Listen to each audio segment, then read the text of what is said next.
Yeah, I feel like I join the choir. Shit, I should go to church.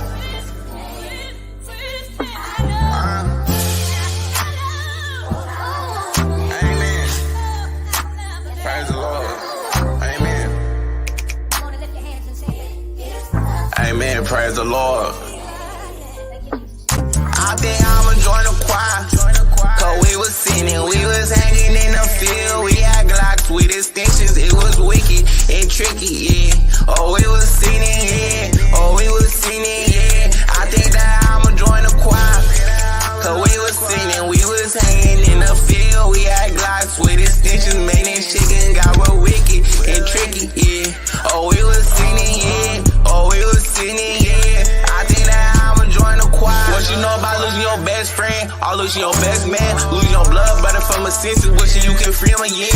All the real niggas put y'all hands in the air for the real niggas y'all done lost. All the real niggas tell y'all gang the air for all the bitch niggas y'all done tossed. Man, this shit got real crazy, feel like we losing niggas on the daily. All I had tears in my eyes, anger said somebody need to die. I was trying to get some get back, they killed my homie of a bitch, nigga. I be down, won't get my get back. Let's crack and look at me wrong, that boy about to get his shit pushed back. I think I'ma join the choir. Cause we was sinning, we was hanging in the field. We had Glocks with extensions, it was wicked and tricky, yeah. Oh, we was sinning, yeah. Oh, we was sinning, yeah. I think that I'ma join the choir. Cause we was sinning, we was hanging in the field. We had Glocks with extensions, made that chicken got real wicked and tricky, yeah. Oh, we was sinning, yeah. Oh, we was sinning, yeah. I think that I'ma join the choir.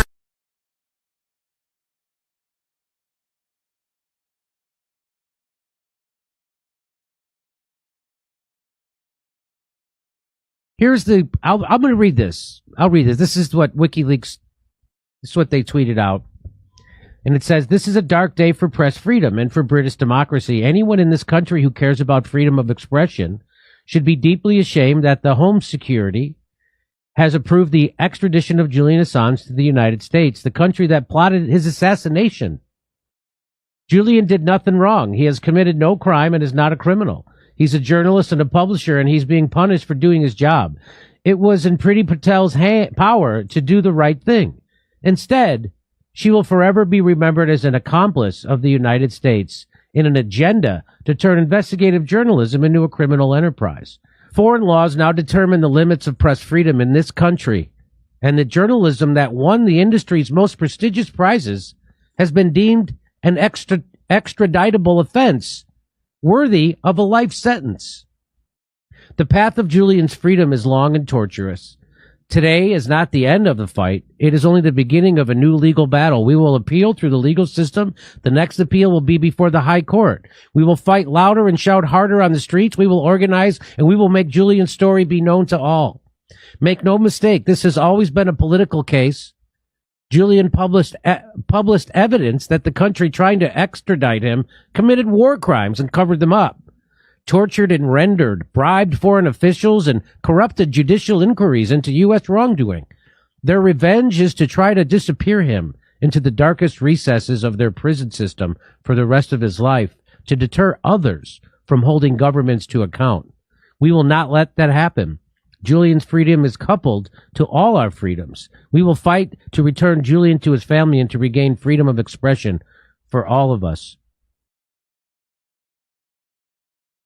First Amendment in the Constitution people don't care about. Isn't that what makes this country different than China? We're not different as people, right? That's the issue, is that people, biologically, we're all working with the same shit at the end of the day, unless you're a race realist, okay? What's supposed to make us different, what's supposed to keep us different are our institutions. That's what's supposed to safeguard the beliefs that we think are foundational to what it means to be an American.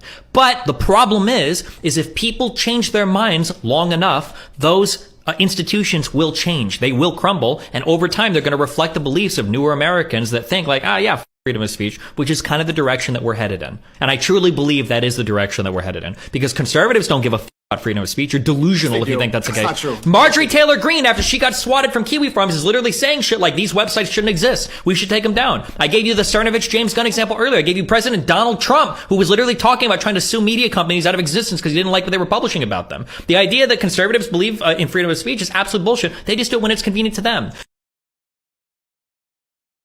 government doesn't care about the Constitution, Destiny, and you still trust them? You still say hill dog? They don't even care about the Constitution. You're absolutely right. The government doesn't give a about freedom of speech, but it's not for the reason that you think. You think the government doesn't care about freedom of speech because the government has some insidious plan to keep the citizens not informed on all the issues they're blah, blah, blah. The reality is most Americans don't give a about freedom of speech. Most Americans pick and choose their particular beliefs based on whatever supports their particular ideology at the time. If there is an American that super disagrees with what you're talking about, he will do whatever the he can to silence you. I've seen conservatives do it. Cernovich did it to people. Trump talked about expanding libel laws so that he could sue the media for writing bad stories about him. Conservatives were celebrating him when he was saying, I want to jail Americans that burn the American flag. Progressives do it all the time, trying to ban people off social media. Everybody wants to play fast and loose when it comes to our rights in the United States. That's the true red pill or black pill. Welcome to the Too Much Moxie podcast. I am your humble host, Too Much, and I'm definitely in the building. What's going down? What's going down? What's going down? Everybody get into this one, man. Ye versus the media. Ye versus cancel culture. Ye versus the power that be. Is Ye going to war? What's going on, man? Hey, man, forgive me, y'all, man. I got to get on my game here, man. I took a few days off. I got to get, man. When you're working this, when you're out here hustling, when you're out here trying to chase this bag, man. Sometimes you gotta, you put the YouTube channel aside sometimes, but I'm back, y'all. I'm back every days, man. But we better get back on it, man. I want to first shout out for the growth, man. The channel is growing, man. We went from like 2K subscribers, man. We're up to almost 8K, man. We're proud of that, man. If you guys are just getting in the room right now, man, do me a favor, man. Hit the like button right now. Hit the share button right now. And if you haven't already, hit the notification bell so you can know when I'm streaming, because I try to stream at a set time, but like around this time or earlier, but it doesn't always work that way, sometimes. So just hit that notification bell so you can know when I'm going on and when I'm going live, so you can participate in the live show. Hopefully you guys can hear me. Can you guys hear me okay? If you can hear me, put a 1 in the chat, please. Let me know that you can hear me. Put a 1 and we know that you can hear me. Let me see. Let me jump on my YouTube real quick and just do a quick sound check real quick before we get this thing started, man. We're talking about Ye and the media. Ye versus the media, man. What's going on, man? He went on Pierce Morgan's show. He went on to Chris Cuomo. And I'm not a fan of Chris Cuomo, man. To be honest, man, I'm not a big fan of that dude, man. I think he needs to resign from CNN. If you ask me, man, I'm not a fan of him, man. Especially after I saw the interview with Ye, man. Just very hostile. Seemed very hostile interview. Very hostile. But we're gonna get into it, man. We're gonna jump into it, man. We're gonna talk about Ye taking on. I mean, can Ye do it? Can Ye do it? Okay, good. Thank you, Donald Jonathan. Appreciate you, man. Just want to make sure you guys can hear me, man. Press the 1 in the chat. Let me know you guys can hear me. Okay, so I don't need to do that. You guys can hear me. I don't need to check what's going on YouTube. I want to get into this, man. Ye, man. Let's give him his, let's talk about it, man. Ye. So if you don't know who the artist formerly known as Kanye West is, right? One of the most influential musicians of our time. He's also very outspoken, right? He is a billionaire. People don't want to talk about that, man. Ye is the richest black man in America right now, man. We don't want to give him his flowers. We don't want to talk about it, man. None of the media wants to mention it, man. This guy's up there with Massa Musa, right? He's acquiring his wealth, man. Ye, let me say it for the radio waves, man. For the podcast, for the internet, right? Let me let y'all know. Ye is a billionaire. Ye is a freaking billionaire. Do you understand that? Do you understand that? Ye is a billionaire. Give him his flowers. Give him his respect. Stop calling the man crazy or mental health. Stop bringing that stuff up when you mention Ye. When you mention Ye, put some respect on his name. Ye is a billionaire. Matter of fact, he's the richest black man in America right now. Let's talk about that. Booyah! Let's talk about that. Give Ye his flowers, man. Stop talking mess about somebody that you don't understand. Just because you don't understand him, just because he's a little eccentric, just because he's a little socially awkward, just because he doesn't come off, polished like a lot of these politicians and these so-called black conscious leaders out there. He's different. Ye is his own animal, man. Ye is not the man that you chose, right? But Ye is probably the man you need. Okay. Ye is probably not the man you would say, hey man, this is our Napoleon, right? But Ye is probably our Napoleon. Okay. Let's keep it 100, man. Let's keep it a stack, man. Let's give him, you don't become a billionaire by being stupid. You don't become a billionaire by not being smart. You don't become a billionaire by just talent alone. Talent is not everything. Talent is not enough. You got to have some work ethic. You got to have some discipline. You got to have some brain power. He said, somebody says, I want to steal Ye's money. Man, man, you know what, man? Who doesn't want Ye's money? Okay. Ye is the richest black man in America. Probably one of the richest black men in the world. He's probably up there like that. Low key. Ye is doing all right. But Ye's going to war. Is it smart for Ye to go to war with the media right now? Is it smart for Ye to go to war when he doesn't really have a base? Yeah, he has fans, right? Ye has fans. Ye has fans, right?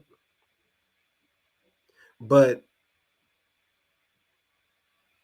will his fans hold him up?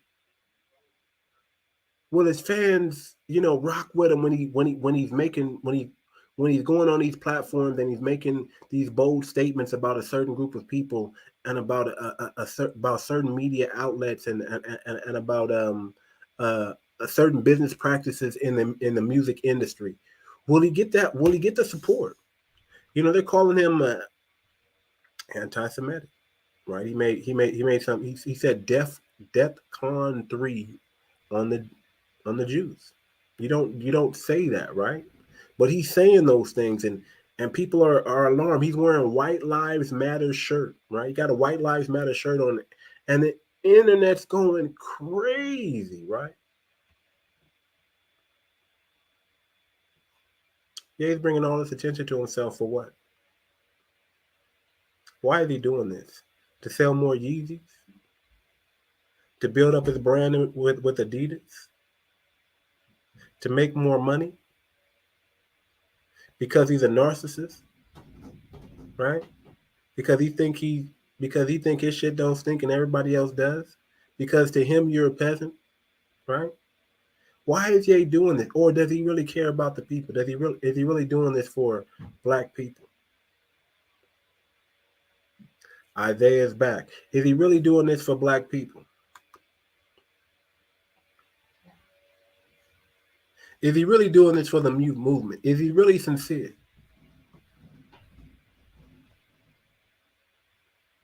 What's his goal? What's his agenda? Right? Where is all this going? What does all this mean? He's currently facing major backlash for his words regarding this protected group. He's making some statements, and he's going after this protected group. He's making some statements. He's popping his collar, and he's going and he's calling out bad behavioral practices of a certain group. And when he does that, he's losing money. I mean, they're pretty much freezing them out, right? You know, we were giving him heck for wearing the MAGA hat, right? We were giving him heck. I mean, we were like, what is this? What's going on, man? Why is he wearing this MAGA hat? Why is he wearing this MAGA hat?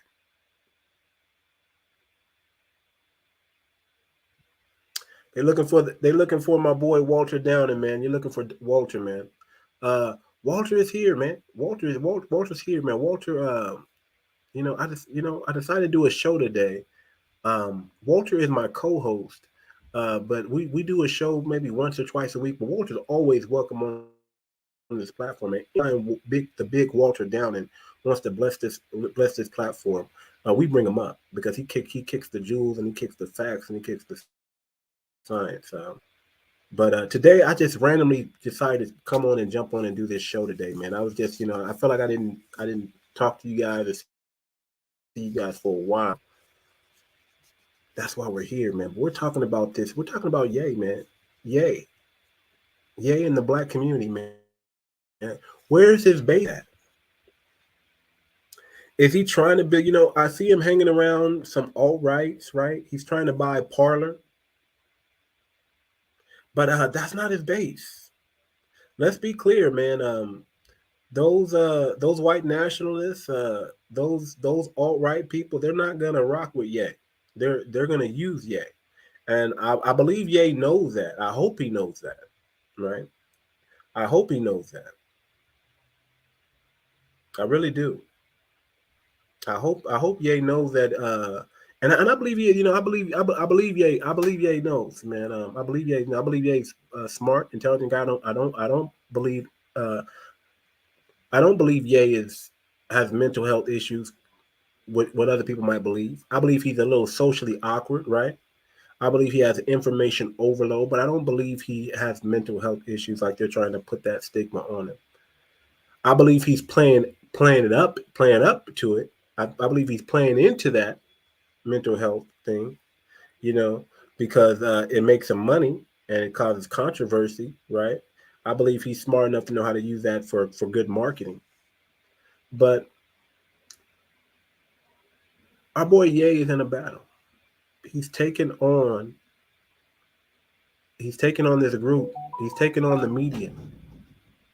He's taken on social injustice by himself. They told him he had to take his money out of Chase Morgan Bank. He had to take his money out of Chase Morgan Bank. They said he had to take all his money. Who does that? Who writes a tweet and then wakes up the next morning and the bank says you can't have your money here? What man has that happened to? What person has that happened to besides Ye? If there's another person that's happened to besides Ye, I don't know about it. If you're in the chat and you know about it, let me know. Let me know. Because I've never seen it happen to any. I've never heard of none of these controversial figures. I never heard of anybody saying anything like that, and then all of a sudden they don't have a bank account anymore, or the bank said you got to take your money out of here. And we know who owns the J.P. Morgan, right? We know who owns that bank, right? The Chase Bank, right? So, I mean, is that even allowed? Is that even legal? I mean, it must be because they did. I guess they have the right to refuse business, even the billionaires, right? Yeah, just go in and put your money in a black bank, man. Just go ahead and find you a black bank, man, and park your money there, man. That's what you need to do. That's what you need to do, my brother. Yeah, we support you, man. We don't understand you all the time, man. We know you're operating a lot of times in the future, but we get it, man. We get it.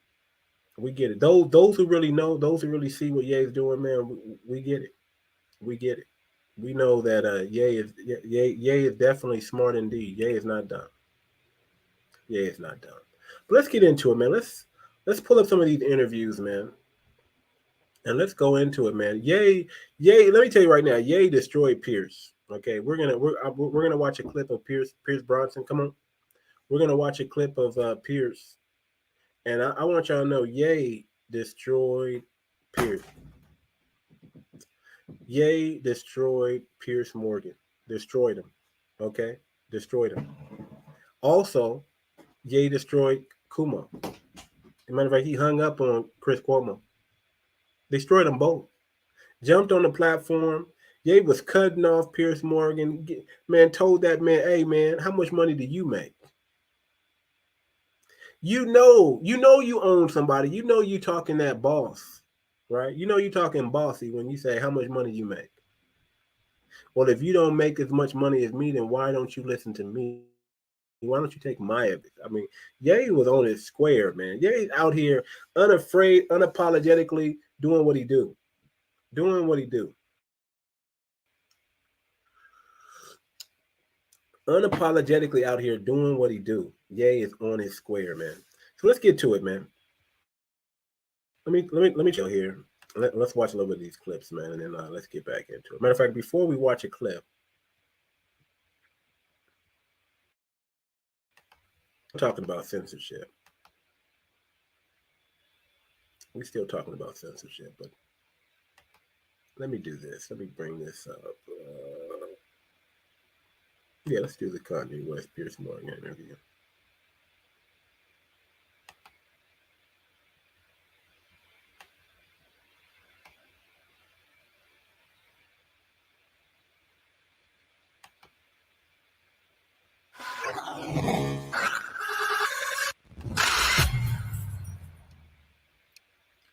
You don't hold accountability to my pain. You're being a Karen. I'm talking about. I'm not a Karen to the pain. I'm not a Karen, and I'm not going to cancel you, and I'm not going to uncensor you. I'm simply going to challenge you on what you're saying. He called him a Karen, y'all. That's an attack. He's on that. He's on that now. Nang head. He's on his head. He's on his head. You can't. I think you don't have pain that you've been causing with some of these comments. And I think that one in particular, I can understand. Oh my God. God forbid, one comment could cause people to feel any of the pain that my people have went through for years. Even like the blacks being ushered to the left during the civil rights movement. No one has cared about black people. Okay, no one is. Let me say, I agree. Look at his posture, the racism against black people has been utterly deplorable, shameful, unacceptable, and the world is beginning to move to a better place about the way it has treated black people like you. However, one form of racism doesn't justify. Almost in a better place. Well, one form of racism doesn't justify another. It's not a better place. I'm not cutting you off. I'm finishing my sentence so you can respond. One form of racism. It is racism when you say I'm going deaf for Jewish people. Fair use. I was in a position where I've been hurt, and this is the way I had the right to express myself. The point of this interview is for you to question me, and then for me to answer and say, okay, even though the same rules are not applied to my people, if a person with a gun or drugs is pulled over and has 3 other people in the car, they're all going to jail.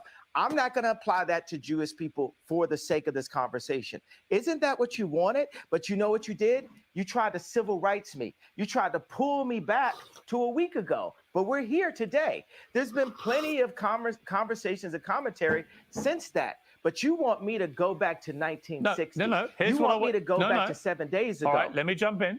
Here's what I want you to do. I want you to reflect. Okay, so have we grown? Have we grown? Here's how we grow. Yeah. Here's how we grow. I want you to reflect. No, have we grown? Have we grown? You're not in charge of my growth. You're not in charge of my growth, Chris. Okay, let me phrase it like this. I'm about to suggest to you how you may grow if you choose to grow this way. And you can ignore me. You can ignore me. Pierce, how much money are you worth? Not as much as you, sadly. Exactly. So take my advice. Maybe you'll get richer. I would love to take your business advice. Why would I listen to you? Well, why don't you hear what my advice is and then work out if I'm wrong? Can we do that deal? Well, the thing is, you haven't given me any credit or a moment of reflection for the comparison that I made, the brilliant, if I do say so myself, comparison. All right, let's stop that right there. Okay, so I just took this clip off the internet. I didn't want to go through the whole thing. I probably should, man. I probably could have just broke it down for you guys real quick. Just went through the whole thing with you guys, man. But Ye put him in his place, man. Go watch the full interview. It's up on his channel, man. He tried to act like he got an apology out of Ye. He did not get an apology out of Ye, man. I mean, Ye did kind of give an apology, but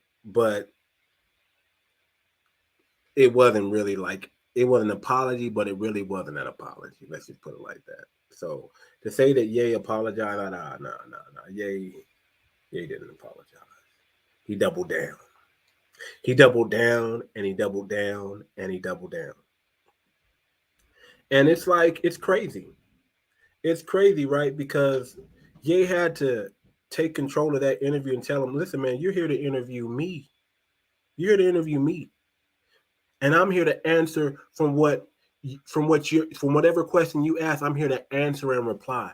We're talking about the White Lives Matter shirt. We're talking about the DEFCON 3. We're talking about me calling out the community, this certain group, this certain community, right, that controls the media here in the U.S. And we're talking about calling out the bad behavior and the bad practices.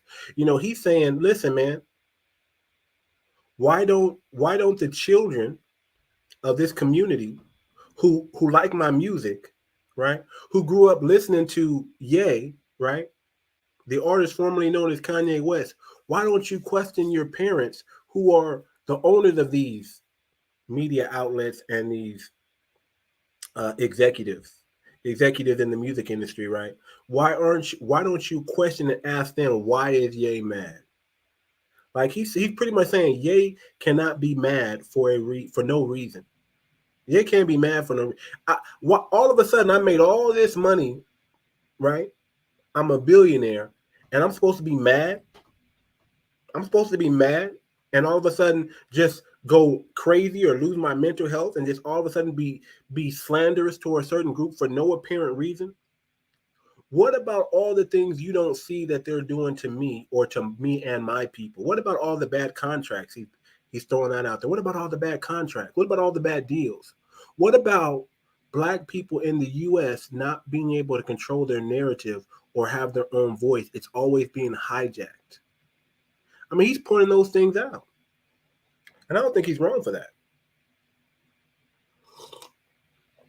I don't think he's wrong for that, y'all.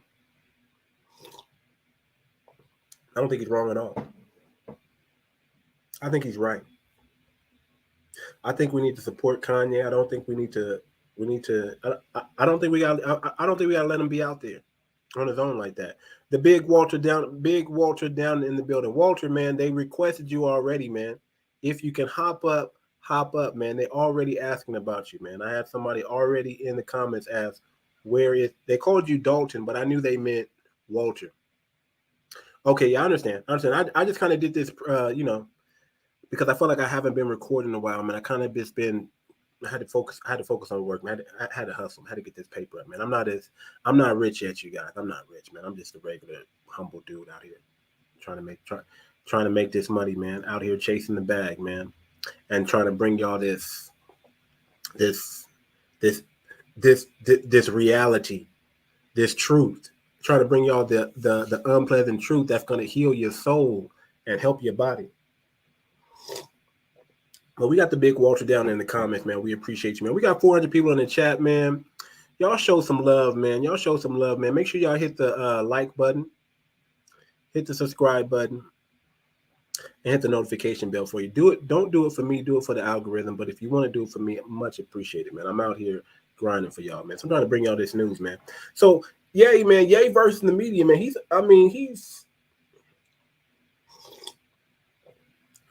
Ye has a base.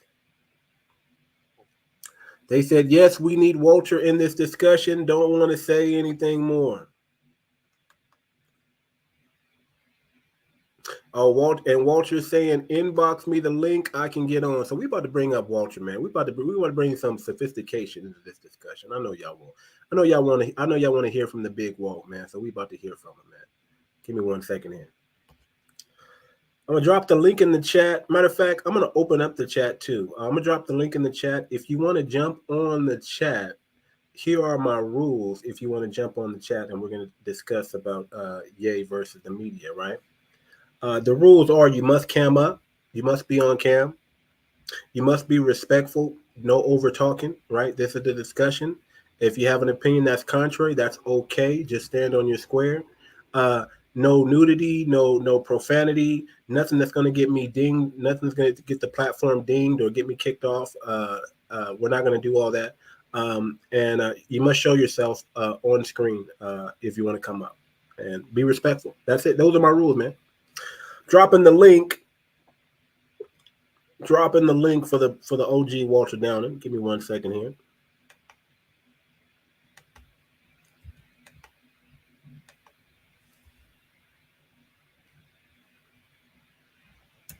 I'm dropping the link in the chat, and then let me go ahead and drop the link in the to my boy in his Facebook real quick.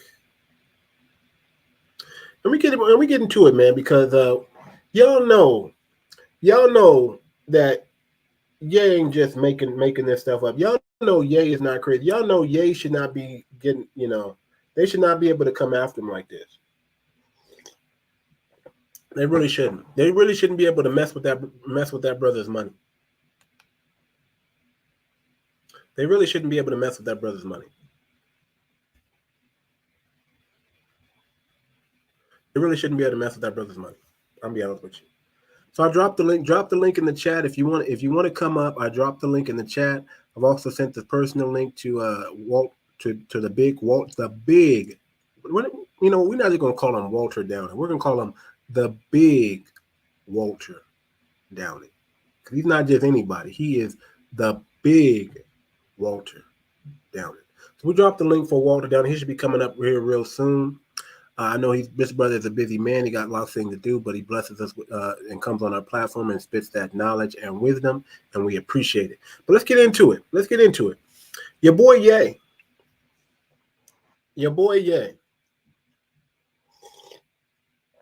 Is out here grinding.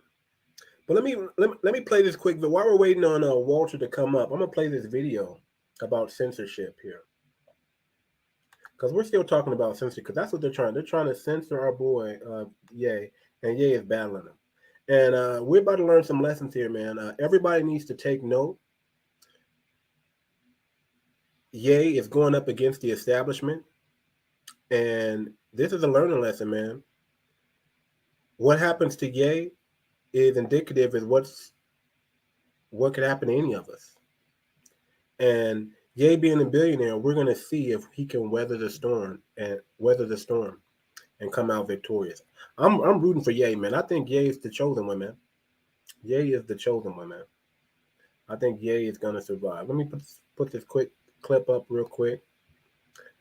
It's about a 4-minute, 30-second clip, so that should give Walter some time to hop on. And then we're going to discuss a little bit about this clip, and then when Walter jumps on, we'll hit you with that truth, that wisdom that only comes from above. Check out the video, and then we'll get back into the show.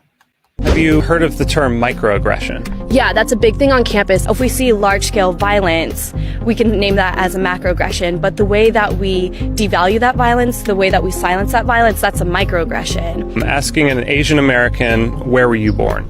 Yes. Very, very contextual, That's not a microaggression. That's just asking where they were born. Telling a black student that he or she is very articulate. That is, yeah. Yes. I'm colorblind. I don't see race. Possibly. I believe the most qualified person should get the job. Qualifications aren't really the only thing you should consider when hiring someone. But if you're saying that the most qualified person is someone who is not a minority or not of a religion you believe in, then yes, that'd be a microaggression. Saying God bless you after somebody sneezes. Oh, that would be a microaggression because of different religions. Yeah, it could be a microaggression to someone who doesn't believe in God. I think that the harm there is relatively minimal. Okay. So there's still some harm, though. I would say there's not harm, but if it's being asked, clearly someone found. Maybe mini microaggression. Perhaps.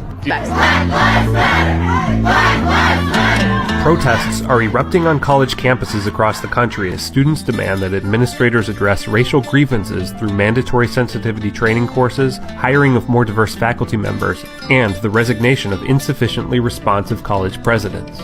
Change comes from listening, learning, caring. Video captured at Yale University show a student shouting down a professor trying to engage her in conversation about the role of faculty in regulating students' Halloween costumes. It is not about creating an intellectual space! It is not! This professor's wife, also a faculty member, later resigned from Yale, saying, "The current climate at Yale is not, in my view, conducive to civil dialogue and open inquiry." Another clip out of the University of Missouri shows students and at least one professor pushing journalists out of their self-styled safe space. You're pushing me! You need to get out! You need to get out! No, I don't. While these protesters are clearly exercising their First Amendment rights, images such as these have led more and more observers to wonder whether or not college students care about the free speech rights of others. 40% of millennials polled believe that the government should be able to prevent people from making statements that are offensive to minority groups, for instance. If it's a racist remark or something that tries to stir up the public, I think that should be stopped. I think if the speech involves a threat or involves violence of any type, then that should not be allowed. But other than that, I don't think there should be a regulation on that. Personally, I think that if you ever say someone, I hate you because you're so-and-so, that should not be allowed. In a way, it's free speech, but in a way, again, it's a hate crime. If you're saying you're a lesser person because you're Muslim, Jewish, Christian, Catholic, any of the above, that's not okay, and that's a hate crime. I don't want to single out Donald Trump, but his approach to this political campaign, like saying we should monitor the mosques, we should build this wall and keep out all the Mexicans because they bring their gangs, they bring all their crime, that kind of speech is really hurtful to those people for no reason, just because he wants to get his views across. And so really Donald Trump shouldn't be allowed to say those things. Personally, I wouldn't say so, just because, like a lot of other people, I don't really think that he has the capabilities of being a president.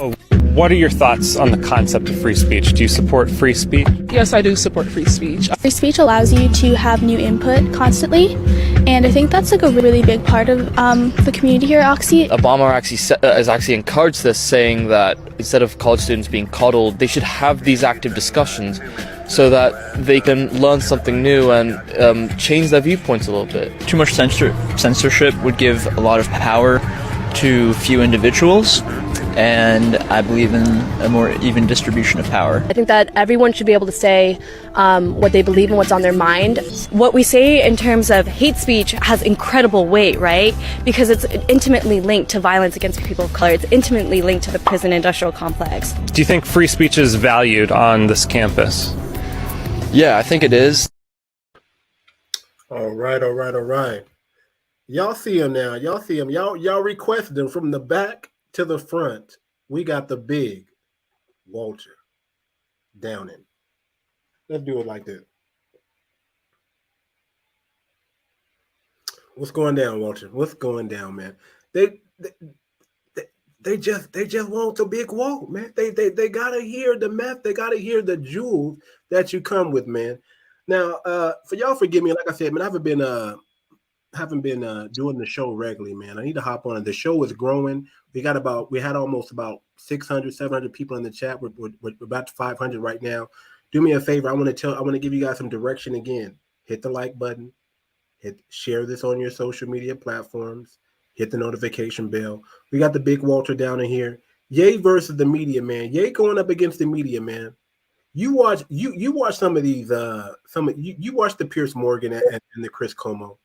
What do you think of Ye and his stance to be taking on the media by himself? How do you see it? Well, I don't believe Ye should be taking on the media by himself. That just lets you know how many people are controlled by the media. because the fact that he has to, whether people think he's crazy or not, whether people think whatever, why aren't more Black people going after the media like this? Because if you notice in that interview, right, Ye said, I identify as a Jew, right? Correct. But he didn't want to acknowledge that. And it's kind of weird, like being a Black person in America. If you say, hey, I'm Jewish, people look at you weird and they scoff and they're skeptical. If you say, hey, I identify as Mexican, What about Sammy Davis Jr.? Yeah, and that's been in history a lot. Like Black people has really had to fight to say, hey, I'm this. Hey, but Black isn't a race, and they say, well, you're Black American, okay, but if you look at all the Black Americans, a lot of the Black Americans are mixed with a lot of with everything. Man. A lot, so. Man. So the guy, I keep on forgetting his name. I was talking to Yee on his show. He was being disrespectful by not wanting to acknowledge that. If you notice in his speech when he was talking, he was keeping all of that separate. Man, what's making me mad now, and Ye brought this to my attention, is they don't even introduce the guy right. They don't even have respect for him when he comes on the platform. They don't mention that he's a freaking billionaire. They don't mention that he's freaking the richest Black man in America. They don't mention that. They mention everything else. They limit him to just a rapper. They don't even give him props for him being a fashion mogul right now. They don't even give him props for being a fashion mogul. So they already disrespected Ye. Well, I mean, if you look at it, that mirrors what how they project a lot of Black people. I mean, it's changing. A lot of it's changing right now. But if you notice, that's how we was projected in the movies and in media all the time. As a thug, as somebody that was less than. So they're just following suit with that. They're saying, hey, we don't see you as a millionaire. We don't see you as this. And often we have to go on shows and correct them for it. Ye had to spend a bunch of time trying to correct them, like, hey, I legally changed my name. How come you don't want to accept that? When if you go look at any other interview, right? If somebody changes their name, they're prepped and ready for it, right? Ye had to make them honor that, like right there. Had to spend a couple of minutes on it. And so it's like where's the respect? If you want us to stop talking about injustices, you want us to stop talking about it, stop displaying it. Like we only talk about it if you display it. Because I'm not for a lot of those Black folks and whatnot that just take everything as an offense, because that victim mentality. They got that victim mentality. Everything is racism. Everything is this. No, lady. It's not because you're a Black woman. It's because you have a bad attitude. Right. It stank. So that's why they don't want to do business with you. No. It's not because it's not because you're Black, but it's because you're dressing inappropriately, walking in stores with your pants hanging down. It's not always that. It's we got to get that victim mentality. I agree. We got to get that victim mentality out of Black people. But you know where that comes from, though, right? Where does that come from? That comes from the agendas. The agendas do that thing where people can't do anything wrong because they're like, if you struggle for power, we have to make it to where the people that oppose you don't have a voice, right? And so that's all they're doing. And so, I mean, just look at the Me Too movement and whatnot, right? They didn't want to address how many people went to jail and got out because they was falsely accused. They didn't want to address that. They was all for putting people in jail. They was all for putting Black people in jail, right? Or because a lot of these were like Black athletes and whatnot. Some of them weren't, but some of them were all colors, right? But they was all for putting them in jail, left or right. Because even Donald Trump was for putting a lot of these so-called perpetrators in jail. And notice the left and the right did it, right? Donald Trump did it, and Me Too did it. They didn't care about like the Central Park Five going to jail. But as soon as they got out of jail, who was there? Neither the left nor the right was there to comfort the Central Park Five and say, hey, I'm sorry for what happened. But here's the thing, though. They did get some millions, and they did get some millions of dollars, though. They did get some they did get properly compensated. But here's the disheartening point. All that money could never take away the years and the trauma they spent behind bars for something that they did not do. You can't put a price tag on that. And you're right, and absolutely not just the trauma. It's go further with it. Just remember, if you get arrested, that stays on your arrest record. That it still says you was arrested for blah blah blah. Even if you got off, it still says it.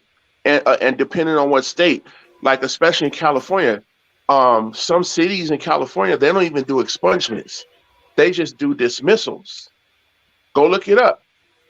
And dismissals means, oh, it was dismissed, but it still shows that you've been arrested for this, or you went to court for this, if that makes any sense. So you're still looked at. If somebody wants to look you up for this, it doesn't matter if you got up. They're still going to assume you're a criminal. Your reputation, it's your reputation. It's your status, and it's your status in the world now. He's always going to be connected to that incident, whether guilty or not guilty. He's going to have that on over his head for the rest of his life. You're absolutely right. You're absolutely right. Let me do this. Let me bring up the interview, the Chris Cuomo interview, because that's the interview, man, that I didn't like.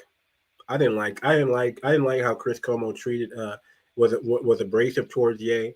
I didn't like how he disrespected Ye. I didn't like how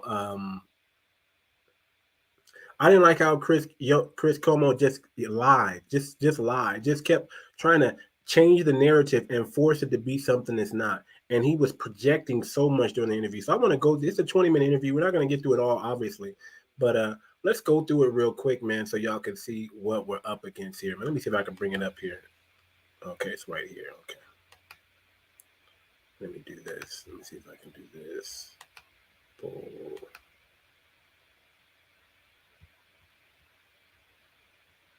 Okay, I might not be able to make it bigger than that. So let me I just found out I could have went on YouTube and got this stuff, y'all, but I just gotta just Google search this thing today.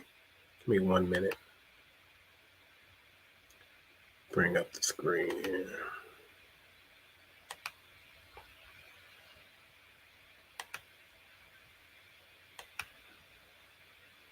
All right, let's bring it up here. Joins us now. As you know, he's been all over the headlines, and not just because his music is dominant as a genre in and of itself. There's no question about the man's artistry and mastery. I got 2 generations of people in my family that love his music. But it's not about his music right now. Most recently, it was announced that he is making a bid or a deal at some stage to acquire the conservative social media platform Parler, which is right now offline. Why? Is this because he was kicked off Twitter and Instagram? Is that what it's about? Let's discuss the relevance and the resonance with the man himself, Kanye West. Can you hear me? Can you see me? Yes, but I want you guys to hear me and see me. Can you hear me and see me? I can. I see you. You're in the back of a car. You got a hoodie and a hat on. Okay, cool. I see it. Kanye is so disrespectful, isn't he? You guys, the hoodie and the hat doing these interviews. I love how he just name, like you're a peon. I changed my name like how Cassius Clay changed his name to Muhammad Ali. I'm sure you guys didn't mean it as any disrespect, but Indies on the Chiron changed my name to Ye. You can say formerly known as Kanye West if you like to, but my name is Ye. Why'd you change it? Just so abrasive, sir, man. Why'd you change it? I need to have the name changed. We'll change it. Yeah. What I would have done right there, man, is wouldn't you have checked them? I would have been like, I would have came hard in that. Listen, man, none of your damn business why I changed my name, because I'm a free thinking human being, and it's in the Constitution where I'm allowed to change my name if I want to. I would have came off just like that, man. Right. You know, I would have came at that brother hard because look at his face. Look at how combative and how he's there, like he's disgusted. Like he has that I'm disgusted Kanye. I'm disgusted at Ye look. But doesn't that mirror what how black people are treated? Like, go on any other interview, they're not questioning them why they changed their name, but why is it that for some reason historically black people have to be given permission, have to give an explanation? You know, even when you're pulled over by the police, you know, I was pulled over by the police not too long ago. They asked me, why is there 3 people in my car when I was pulled over by the gang unit?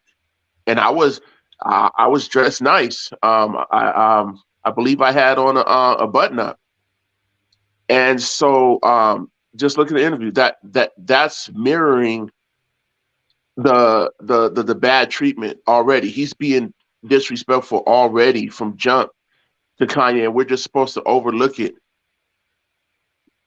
Yeah, you're right. You're right, man. I just wasn't happy with this interview, man. I just felt like, you know, sometimes I feel like Chris Cuomo, like, why is he, you know, CNN needs to get him out of here, man. I don't know. Maybe that's going too far. I don't want to say that, but to me, this interview was very distasteful to me. Let's go back into it and see what happens. But we'll change it. I'm asking you, why did you change it? Just so people can understand. Well, actually, I don't owe people an explanation to start off with. I have the right to change my name. I have the right in America to vote on whoever I want to vote on. We have certain rights where, as celebrities and even as the black voting bloc, as they call it, the black vote, are forced to, you know, always talk about their finances, always talk about their names. But it was really, the name West is a slave name. And I wanted to free myself of all of the older mentality. That is the reason I'm telling you that. Understood. I'm just gonna stop it real quick right there because I want y'all to understand the pattern how Kanye answers these questions. Okay, you gotta understand the pattern. He's always gonna answer the question at the end, right? So you're gonna ask him a question and then he's gonna reflect and think about it while he's answering the question, and he's gonna answer he's gonna hit you with some information, right? And then he's gonna tell you at the end, this is why I changed my name. So you got to kind of just pay attention. You got to hang in there because he babbles. So I just want you guys to see that. See how he put in some history in there, some historical facts, and then he kind of just it's personal. It's because I can, you know, black vote. You know, he kind of trying to, you know, he's always trying to answer he's always trying to tell you what he wants you to hear first before he answers your question. So you just got to know that's the pattern. So it's a little bit of babbling, and then you get to the answer. So just be patient with Kanye, man. Just be patient. Let me go to the comments real quick. In a radio interview, Ye explained why he believed that Barack Obama had problems pushing police policies in Washington. Man, let me tell you something about George Bush and oil money and Obama and no money. Okay, I don't know what that means exactly, but I kind of get it. I kind of get it.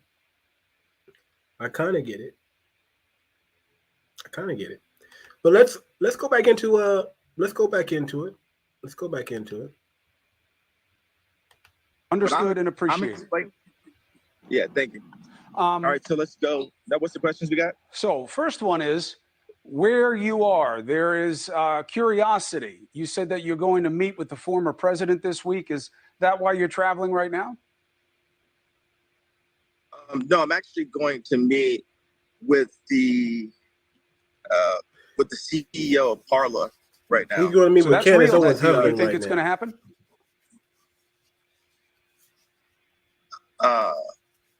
Yeah, absolutely.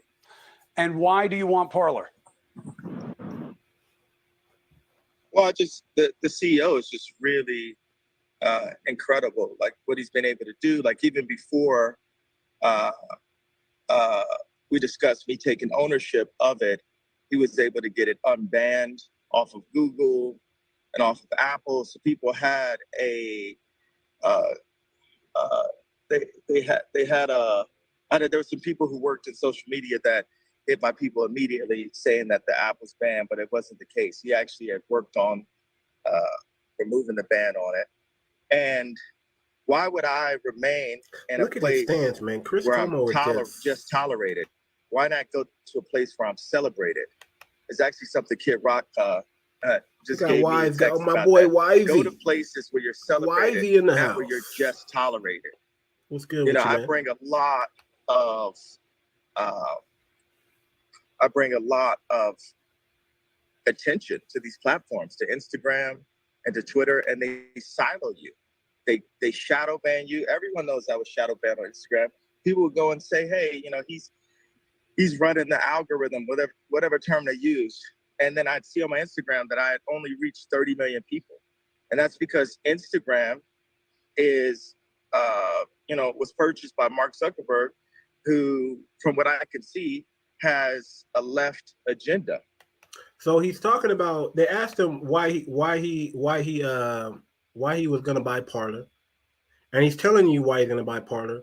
But he told you, he babbled a little bit first, and he said pretty much the reason why he's buying Parler is because they shadow ban him on Instagram. They're kicking him off these platforms.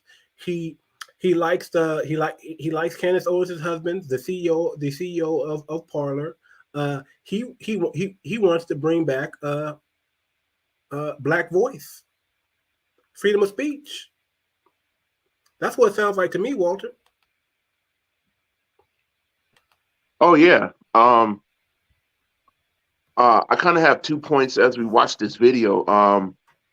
One is we have to see how if we take away power to the people and allow the government to do power from the people, it starts to change what each group stands for. Because if you look at, I'll put it this way, if you look at liberals from back in the day, from like the 60s, 70s, right? Liberals from back then are way different from liberals of today. I mean, I don't even know how they call liberals of today liberals, because it's like you're for government control, but yet you call yourself a liberal, right? You claim that you don't want people in your households, but yet we got all these groups trying to run households, but you call yourself a liberal, right? The liberal back in the day wasn't anything like that. And that lets you know, once you allow entities and lobbyists to gain control and give people less control, and we're giving up our control as U.S. citizens for things like comfort. You know what I mean? Like it's like we don't care. We don't care if Amazon or Walmart comes in and hires a bunch of people, and then once they get automated, fires a bunch of people, as long as they're giving us the products that we want. So and so now the government and certain entities have single-handedly changed the origin of how people started things, because now you even have you have liberals of back in the day that don't agree with liberals of today, right? You even have people, even with Trump, Trump showed his behind so much to where now you have people saying, I'm conservative without being a full-on right-winger, because they're like, I can't operate it in all this stuff that the government has took over. That's the first point I want to make when we watch this. The second point I want to make is the reason why Ye is being so discriminated is because I want you to look how, if somebody feels like they're a victim of something, right? They're not treated in the way that Ye is treated in this interview. And I want you to really, really, really look and pay attention to that. If you have a great victim, I have to say great because, the algorithm, right? Let's say you have a great victim comes up and says, hey, I've been great by this organization, or I've been great by this company or this man. What happens is let's say Me Too or whatever. Me Too doesn't just go and say, hey, we're just going to go after this individual, right? They start saying, we have to get all these guys. We have to get all, you make it about a big old thing because you know multiple people are doing it, right? Even though we know grape isn't a gender specific thing, right? But when they address it on the media, they go after a whole bunch of that. They go after just about everyone, right? But now look at this interview. Ye is talking about the European Jewish people that are doing this, right? And the ones that are collectively gathering to do this because they all sit at the same table behind closed doors, right? And it's been like that for years. And really what Ye's trying to do is Ye is trying to get a seat at the table, you guys. Let me tell you what Ye's doing. Ye has been trying to be a part of the big boys club, the billionaires club, for a long time. He was upset when he said, "You don't got the answer, Sway." He was talking about Ye. Sway was like, "Why can't you just start a small t-shirt company or a small clothing line and build it up from scratch?" He was saying, he was saying, Sway, you don't understand. There are some people having a meeting, and the meeting kind of goes like this. We got this new light bulb. It's an everlasting light bulb. You never have to change another light bulb again. We just invented it, and we're going to bring it to market. Well, before that specific item goes to market, well, guess what? There's a meeting with all the other light bulb builders and electric companies, right? And they come together and say, well, if you create this light bulb, you'll put all the rest of us out of business. So this is what we say. We made guidelines and some rules to govern this light bulb industry. Your light bulbs can only work a maximum of 48 hours, 25,000 hours, 100,000. It can only work within these max. And if it happens to work longer than whatever hours we say, so let's say we say a specific light bulb is going to last 20,000 hours. If your light bulb lasts 20,001 hours, you get a fine. You can still sell that light bulb, but because we're losing money off this thing, you got to pay a special tax to sell this new light bulb that adds an extra hour. So any hour over the 20,000 hours that we agree upon, you got to pay this tax. Let's say it's $1 million per 10,000 hours over. That's how much they pay. So there's these regulations that keep the small guy from getting big, keeps the small guy from coming out to market, coming out to masses. And let's say that guy still decides to put his thing out anyway and doesn't want to pay the taxes. Well, guess what? Now he has all these other companies that are against that one company, and their job is to destroy that company, tarnish that person's name, the reputation, so on and so forth. So what he was essentially saying was, hey, Sway, yeah, I can do that. But guess what? All the big fashion companies are going to go against me, and they're going to block my distribution. I'm not going to be able to distribute it in a way that I would want to because they're going to come against me. There's rules and regulations in these industries, and I'm trying to get in on the inside so I can advance it. So that's essentially what Ye's trying to say when you go up against these establishments and these big companies. You got to understand that there's these secret meetings that Ye is trying to get involved in. He's not trying to change it. He's not trying to stop the secret meetings, right? He's just trying to get us here at the table so he can say, okay, I get it. 20,000 hours. Okay, so we're gonna make mine 25,000 hours, and then we're gonna negotiate this this special tax that you want me to pay, blah blah blah blah, because I understand. So that's some of the good that people like in Ye, and that's some of the bad, because some people don't necessarily like the idea that Ye is just trying to have a seat at the table when he should be trying to abolish the table and set up a new table, right? Ye is trying to get in at the ground floor at the table, and he's battling these power that be so he can have some say so, which essentially he's saying, hey, I'm trying to be your Moses. I'm trying to talk to Egypt on your behalf and get some and make things easier for my people.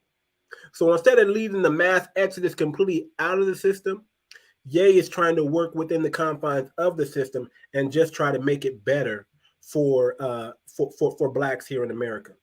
Does that make And sense? let's remember that while the video's playing, be sure to like and subscribe. You guys have time to like and subscribe while we're playing the video. Gatekeepers, very, very good. He's pretty much talking about the gatekeepers. You don't understand. Every industry, there are gatekeepers that make sure you can only get so far. And those gatekeepers set the rules and the guidelines for only their people to rise to the top. Now, what they didn't expect was a Ye to come from humble beginnings and rise up to be the man he is today. Nobody expected Ye to become a billionaire. Nobody expected Ye to be this influential. He just is. That's why I like to say there must be a God. If you don't believe in God, Ye being a billionaire, you got to believe in God. You got to believe in somebody said, man, we're going to bless this man because he is not the typical billionaire. He's not the typical Donald Trump type, Jay-Z type person that you would expect to rise to the top. Ye is a socially awkward nerd.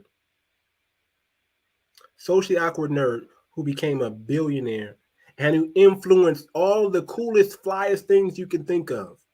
Hip hop is fly. Hip hop is cool. Rap is cool. Then he went into the fashion industry and said, "Man, now I'm gonna influence the way you look at the way you see what masculinity is. I'm gonna come in and influence that." Yeah, I mean, if you look at what it mirrors, I mean, it mirrors how blacks were treated a while ago. Every plantation had a gatekeeper, right? Like certain powers that be, they corrupted what gatekeeper was supposed to be. I mean, even if you look at gun control and whatnot, you know, we're supposed to be able to have guns. Any race is supposed to be able to have guns to defend themselves, right? But the gatekeeper of politics is like, nah, you guys need to turn in all your guns. You know, you can't defend your house, blah blah blah.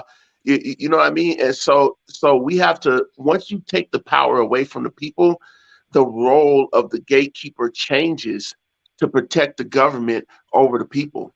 And so we need to think about all this while we're watching the video with Ye, because it goes into all this without Ye even really saying it. Right. And just to say, is that because he's black? Damn. So here's the thing. The ideal position in America is white male millionaire. That's the top of if you are a white male and you're a millionaire, there's no excuses for you. I don't feel sorry for you. I don't feel bad for you. You're at the top of the food chain. You have access to everything. You have access to all the groups, just everything. That's why nobody feels sorry for Donald Trump. Donald Trump has had an amazing life. Anybody's father who can gift you $1 million and you take that $1 million and you don't make it grow, something's wrong with you, especially if you're a white male in America. Now, for him being black, nobody has a problem with black people making money. Nobody has a problem with Ye making money.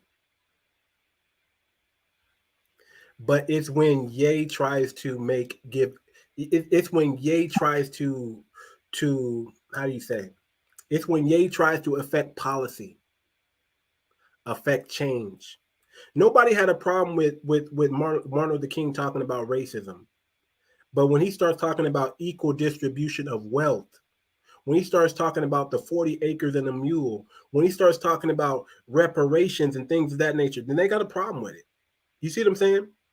There is money that the people at the top, the gatekeepers at the top, make off of black people being at the bottom.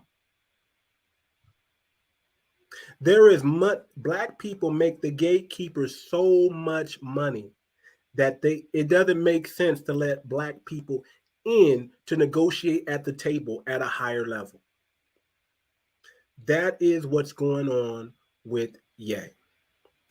So to answer that, there's still a layer behind white male millionaires, and that's what Ye really talking about. Correct. Right. Correct. There's a layer. You know, even Ye said it himself. Ye said it, the most disrespected man also. Now, notice I said white male millionaire. Now, let me tell you about the next group of men that's the most disrespected, along with the black male and the black woman, is also the middle class white male. Mm-hmm. The middle class white male, you're at the bottom, buddy. You're at the bottom with black people and black women. If you didn't know that, you need to know that now. Just look at the tax laws. All you got to do is look at the tax laws. The middle class white male, guess what? The family court laws is still against you. You become a baby daddy like some of your black brothers are. You know what's gonna happen? You're gonna get ate up. I got white male friends who went through the family court system, and the family court system destroyed them. It didn't care about them being white. What this country cares about is white millionaires. White millionaires is the new middle class. Let me say it again. White millionaires is the new middle class. The regular 100,000 white millionaire, 100,000 white male, they don't care about anymore. They consider us poor. They don't care about black people making 100,000. You're still considered poor. Why? Because you can't affect policy. You can't affect change. You can just keep feeding the system. You are the managers. You are the supervisors. See, if you make $100,000, all you became was a house Negro. You're not an owner. You're not an owner. The millionaires know they're not owners. It used to be the millionaires are owners. They're not owners anymore. The billionaires are the owners. The millionaires are the supervisors and the managers now. And what they do is they make you, who making $100,000, $200,000, believe that you're like them. So they make you a manager. So what the millionaires are doing is they're saying, well, I don't really want to work. So let me get this poor middle class white male to do the job for me, and I'll pay him a little bit more money because $100,000 is nothing to me. Here you go, take this $100,000 and manage the group, and tell them how good it is at the top. Tell them how good it is, and one day give them hope that one day they'll get to where you're at. Give them hope. Yeah, because a lot of black people don't like me when I say this, because I'm like, okay, just saying stuff happens just to black people. I tell them that it's outdated, and they're like, oh man, you're not pro-black, blah, blah, blah. And I'm like, it's outdated because here's the thing, like the government and certain lobbyists and powers that be, they've realized that, hey, instead of just, bringing down black people like in the Jim Crow days and the slavery days, what if we just did it to all poor people? And they evolved to that. And so that they're like, hey, all poor people now, regardless of race, is our battery. So now we have to deal with that issue, as well as be able to be adult enough to identify the issues that do single out blacks, because both are going on.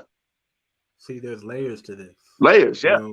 There's so many layers. See, once you think you figured it out, there's a whole nother layer to it. Once you think it's about race, guess what? Then you realize it's a whole nother layer. Now it's about money. Once you think it's just about money, it's a whole nother layer of this, because now it's about cultism and stuff like, just when you think it's about money, now it's about rituals. Just when you think it's about this, now it's about codification. How to keep a certain group out by staying on code. That's what you don't understand. Class warfare, social credit system. That's what my boy Wiley says. That's exactly what it is. There's so many layers to this. There's so many layers. See, just when you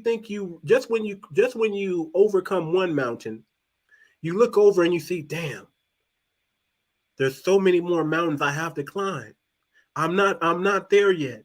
I haven't reached the top.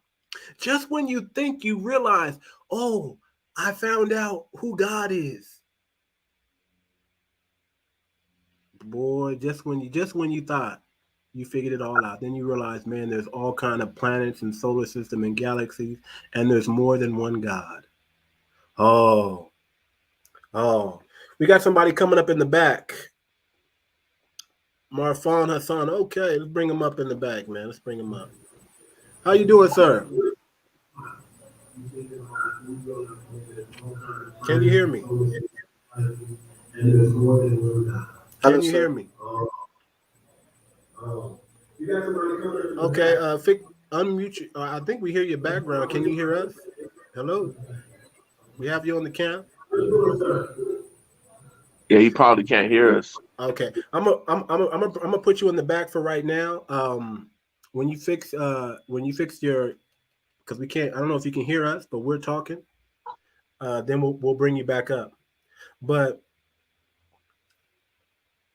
there's so much. You gotta understand. There's layers to this, man. And Ye is our test pilot right now. We're about to find out if a billionaire is strong enough to take on.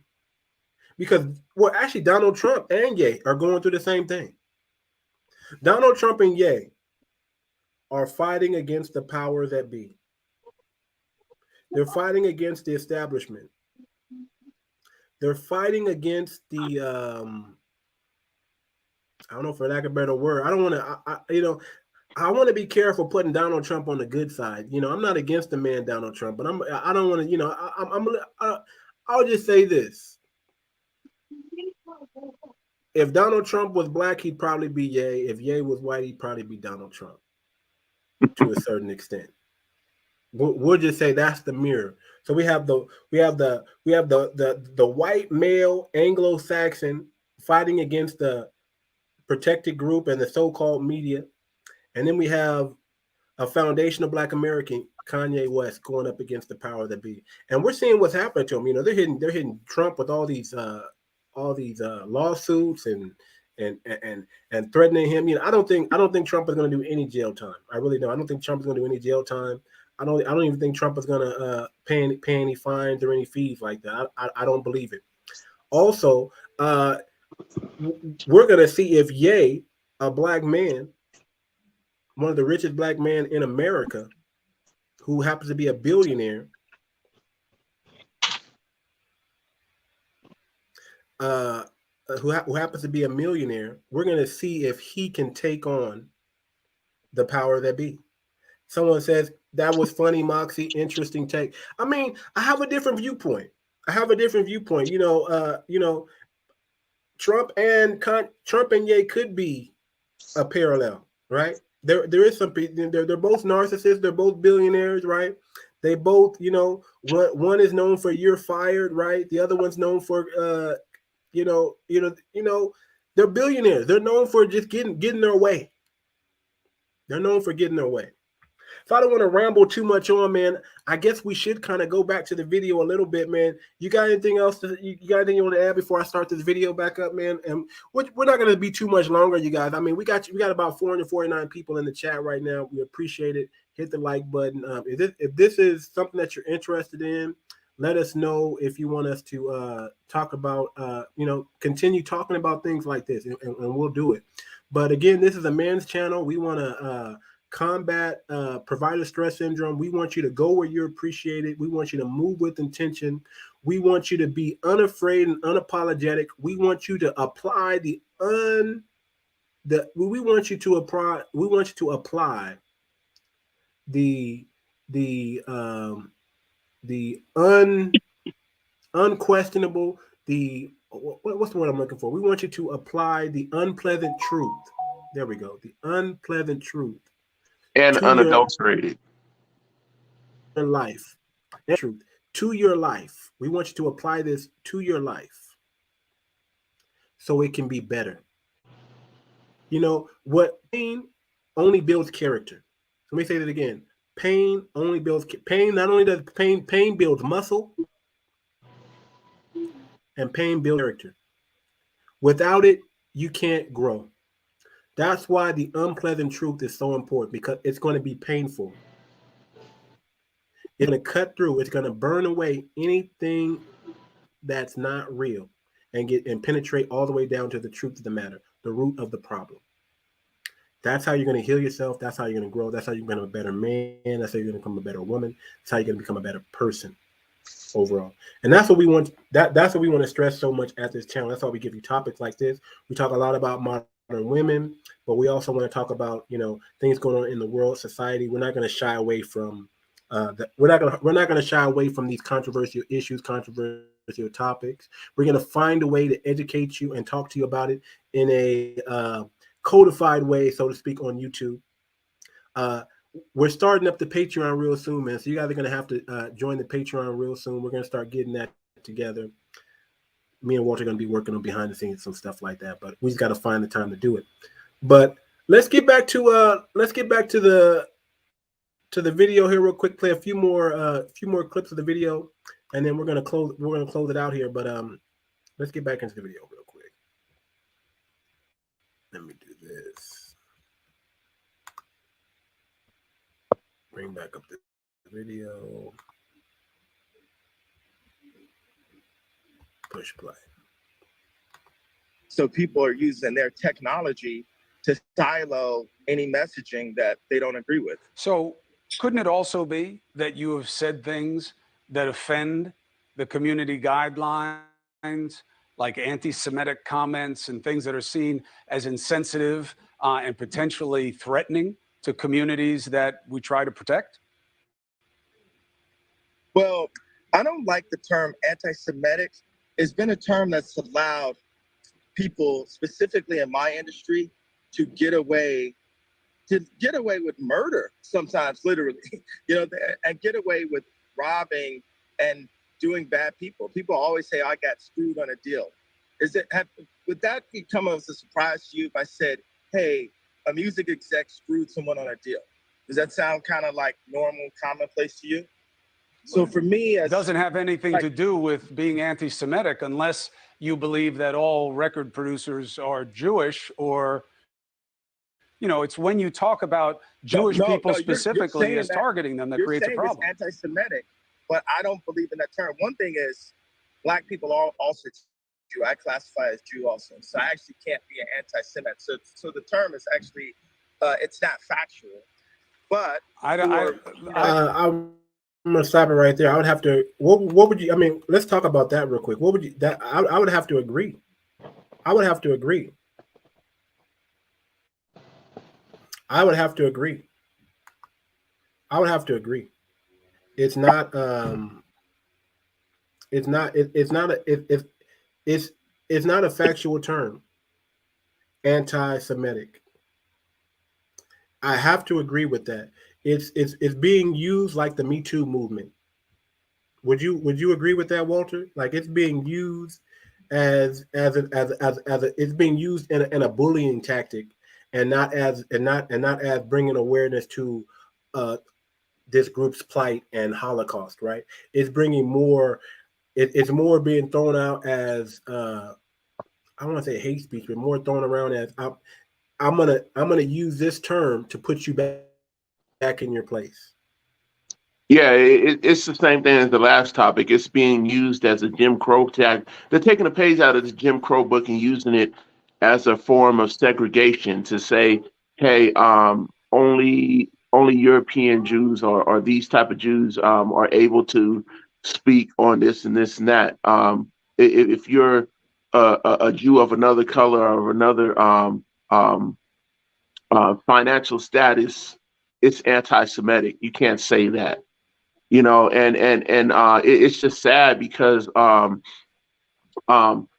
is it that people, all these news outlets can talk about Black people and the Black community nakedly, freely as they want? Oh, Black people need to do this. Black people need to stop that. Black people need to fix that, right?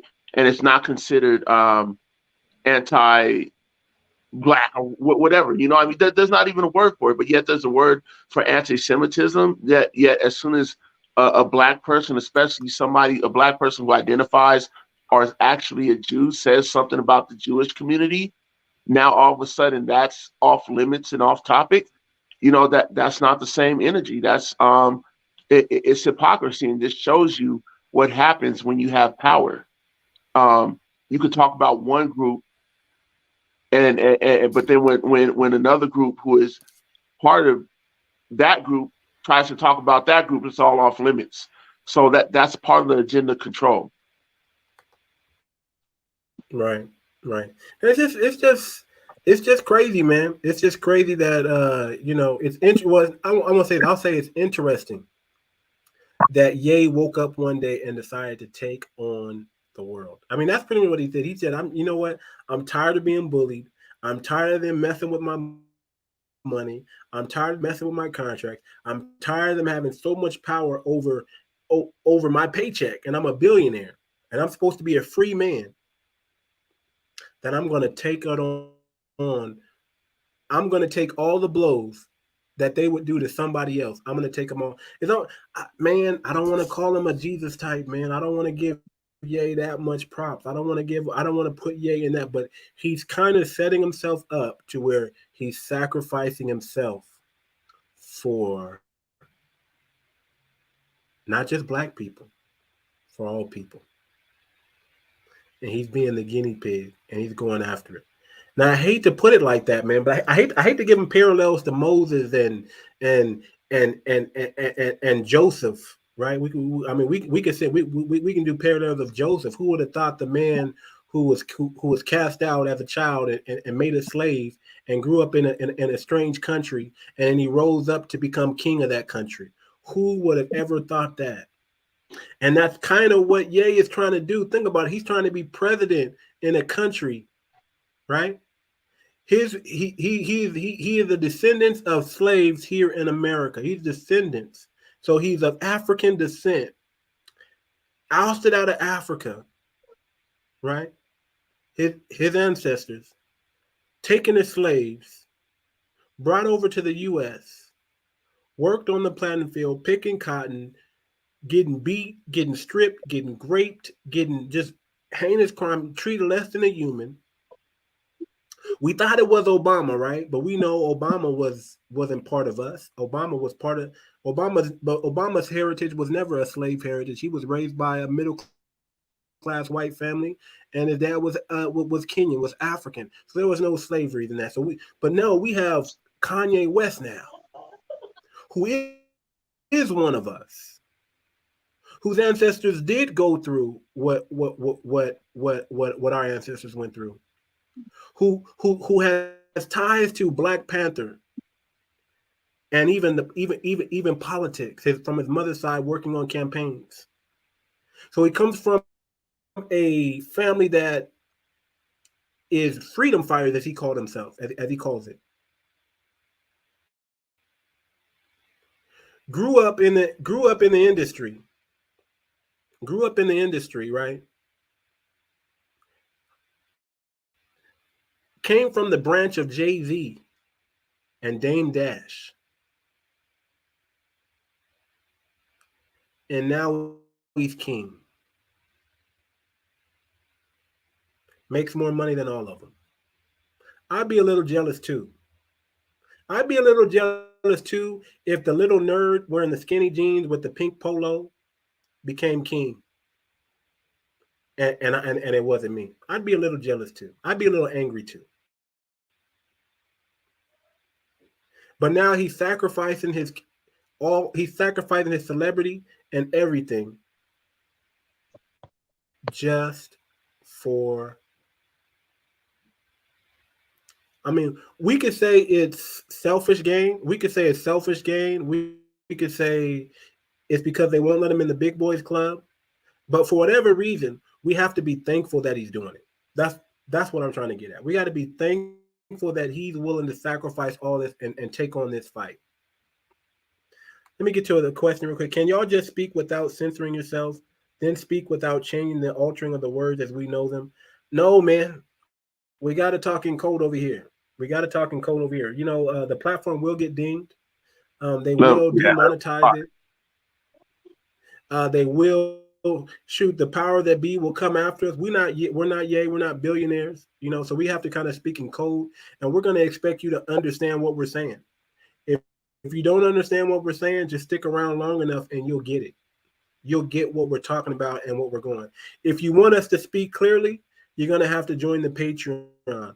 I'll eventually put the link of the Patreon. We're going to start putting a lot of shows on the Patreon, especially shows like this, because we know it's controversial, and some of the topics may not be appealing to everybody in our base, but it's definitely appealing to some of the people in our base here in our community, and we want to make sure we touch everything. We want to make sure we give you guys not just what we think you want, but also what you want to hear as well. But yeah, if we didn't thank speak you, on the appreciate it. algorithm, you guys in the chat probably wouldn't even be meeting us right now. Right, yeah. That's how bad the censorship is. That's why we need to get back to power to the people. Enough people. We wouldn't be censored like this if enough people band together and say, hey, wait a minute, this platform is not allowing you to speak freely. Hey, everybody, let's get off this platform. Let's get on another platform.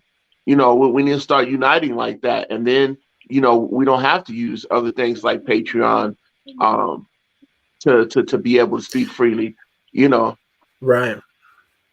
And and let me tell you like this. I'm thankful to the platform of YouTube and all these social media platforms. I'm really thankful that I'm able to voice my opinion and share with my community the things that I want you guys to hear, and also respond to your questions and things like that. But at the same time, I'm not for all that censorship. I'm not for all that censorship. I'm not for that. I'm not for I got to water down the message just so I can package it to the public. I want to give you guys the unpleasant truth in its entirety. But I'm gonna if I gotta speak in code to do it, and you gotta just learn the codified language that we're speaking to follow, that's what you're gonna have to do, because it's only for your betterment and your empowerment. It's only so you can grow. So you kind of and you kind of notice all the YouTubers kind of speak like this. Because we have to follow the policy guidelines, and it's not necessarily a human being that's watching it. It's AI. It's AI. It's a computer generated that's paying attention to the words that we use and the patterns and the speeches and the inflection in our voices. I like that. He says, just subscribe because of the honesty. Yeah, man. Subscribe to us, man. Hit the subscribe button, man. Hit the subscribe button, especially if y'all want to see more of Walter Downing, the big Walter Downing. Man, I'll be trying to tell you, man, they love you on this platform, Walter. I tried to do the show today, and I wasn't even trying to bug you today. I was like, let me just do the show today. Walter's probably going to pop on anyway, right? So I'm trying to do the show before I can even start the show. Where's Walter? Where's Walter?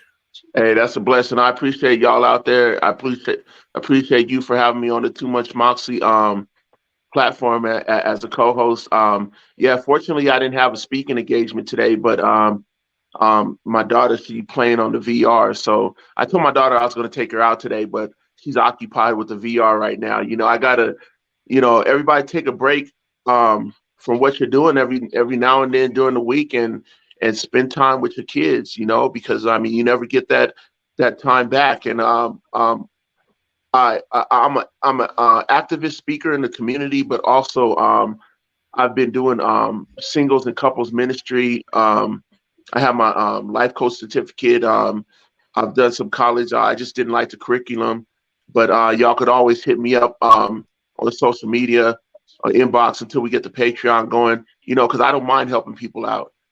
And with that, back to the topic, hopefully we could also get into talking about this lawsuit, because I feel like Let's talk about it. It seems like, and that's why I want to say this is an attack on Ye, because I'm neither Republican nor Democrat. I'm a free thinker. I'm a free speaker. I could take good things out of both and make it good for the American people. However, if you look at this lawsuit, why did they go after Ye why go after the puppet per se? Because Ye didn't get a lot of these things from himself, except for, going after the European Jewish community. for doing the things against him.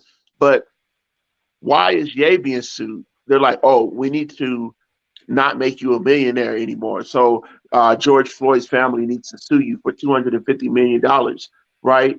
But you know, I have people in discussions that I'm a part of. They're like, we're going after anybody. You know, anybody can get it. Okay, if anybody can get it, what about all the right-wing news channels and news personalities and CEOs and everybody who said way worse things than Ye about. Ye just gave a small opinion about Floyd. You know, whether I agree with that opinion or not, you know, I don't really agree with it, but he's being sued for $250 million, but they're comfortable with suing Ye, but they're not comfortable Ye with was speaking white supremacy talking points.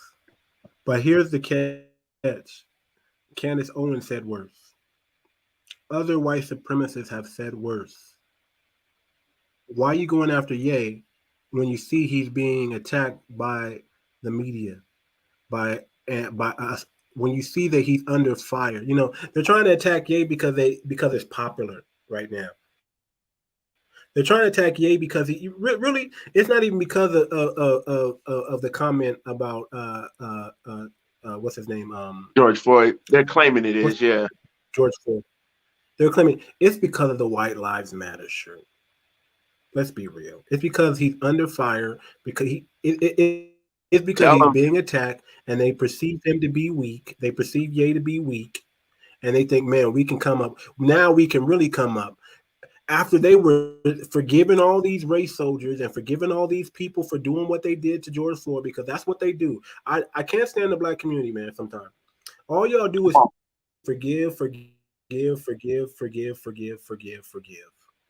Oh yes, sir. You know when they did something to our brother in Dallas in Texas, right? When the police killed that guy in his apartment, when that white woman killed that guy or deleted that guy, excuse me, because YouTube's gonna ding me, slaved that brother in his apartment.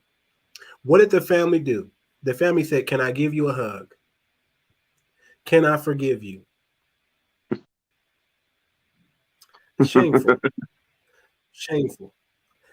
You know, that's why I'm not too much a fan of Christianity to a certain extent, because they don't understand the turn the other cheek. They don't understand the true forgive. See, people have been preaching it wrong. Let me give you some. Let me dig into my pastoral bag real quick. Let me break down forgiveness. Okay, the Bible says forgive your brother 49 times 49 or whatever, right? 49 times 250. Forgive your brother 1,000 times, right? But you forget, or it says, as long as your brother comes back and repents, he can mess up 1,000 times. As long as he comes back and says, not just says I'm sorry, but makes right, fixes the situation. So if I put a ding in your car,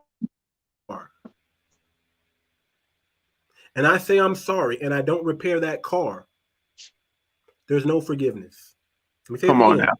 If I hit your car, and I put a ding and I put a dent in your vehicle, and I say, "Oh, my bad," and I don't repair your vehicle, then I don't have to forgive you. There's no apology accepted. But if you hit my car and then you repair my car, then I can believe that you are really apologetic, and because not only did you say that you were sorry or apologize, but you repaired that which was damaged. Now I don't care if you hit my car 1,000 times. I may be upset. I may be a little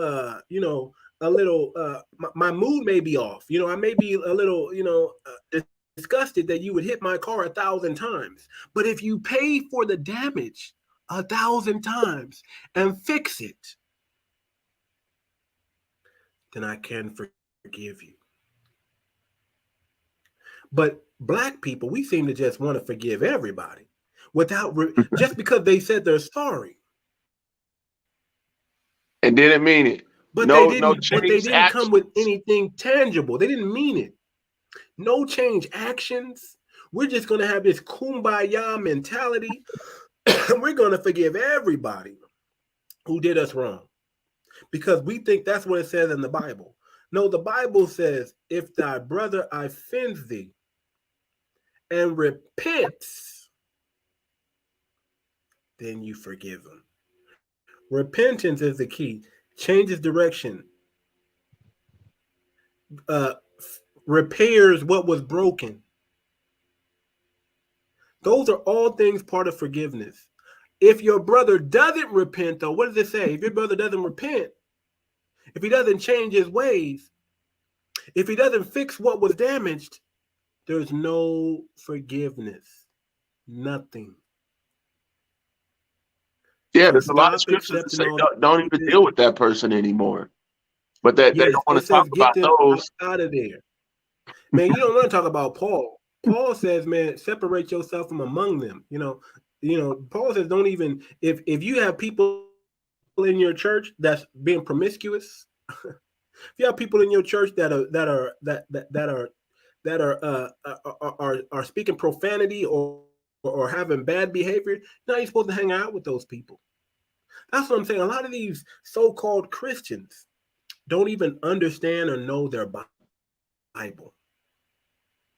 A lot of these same people asking for forgiveness, right, are the same people that just can't get right or just don't want to get right. They want to be able to do whatever they want to do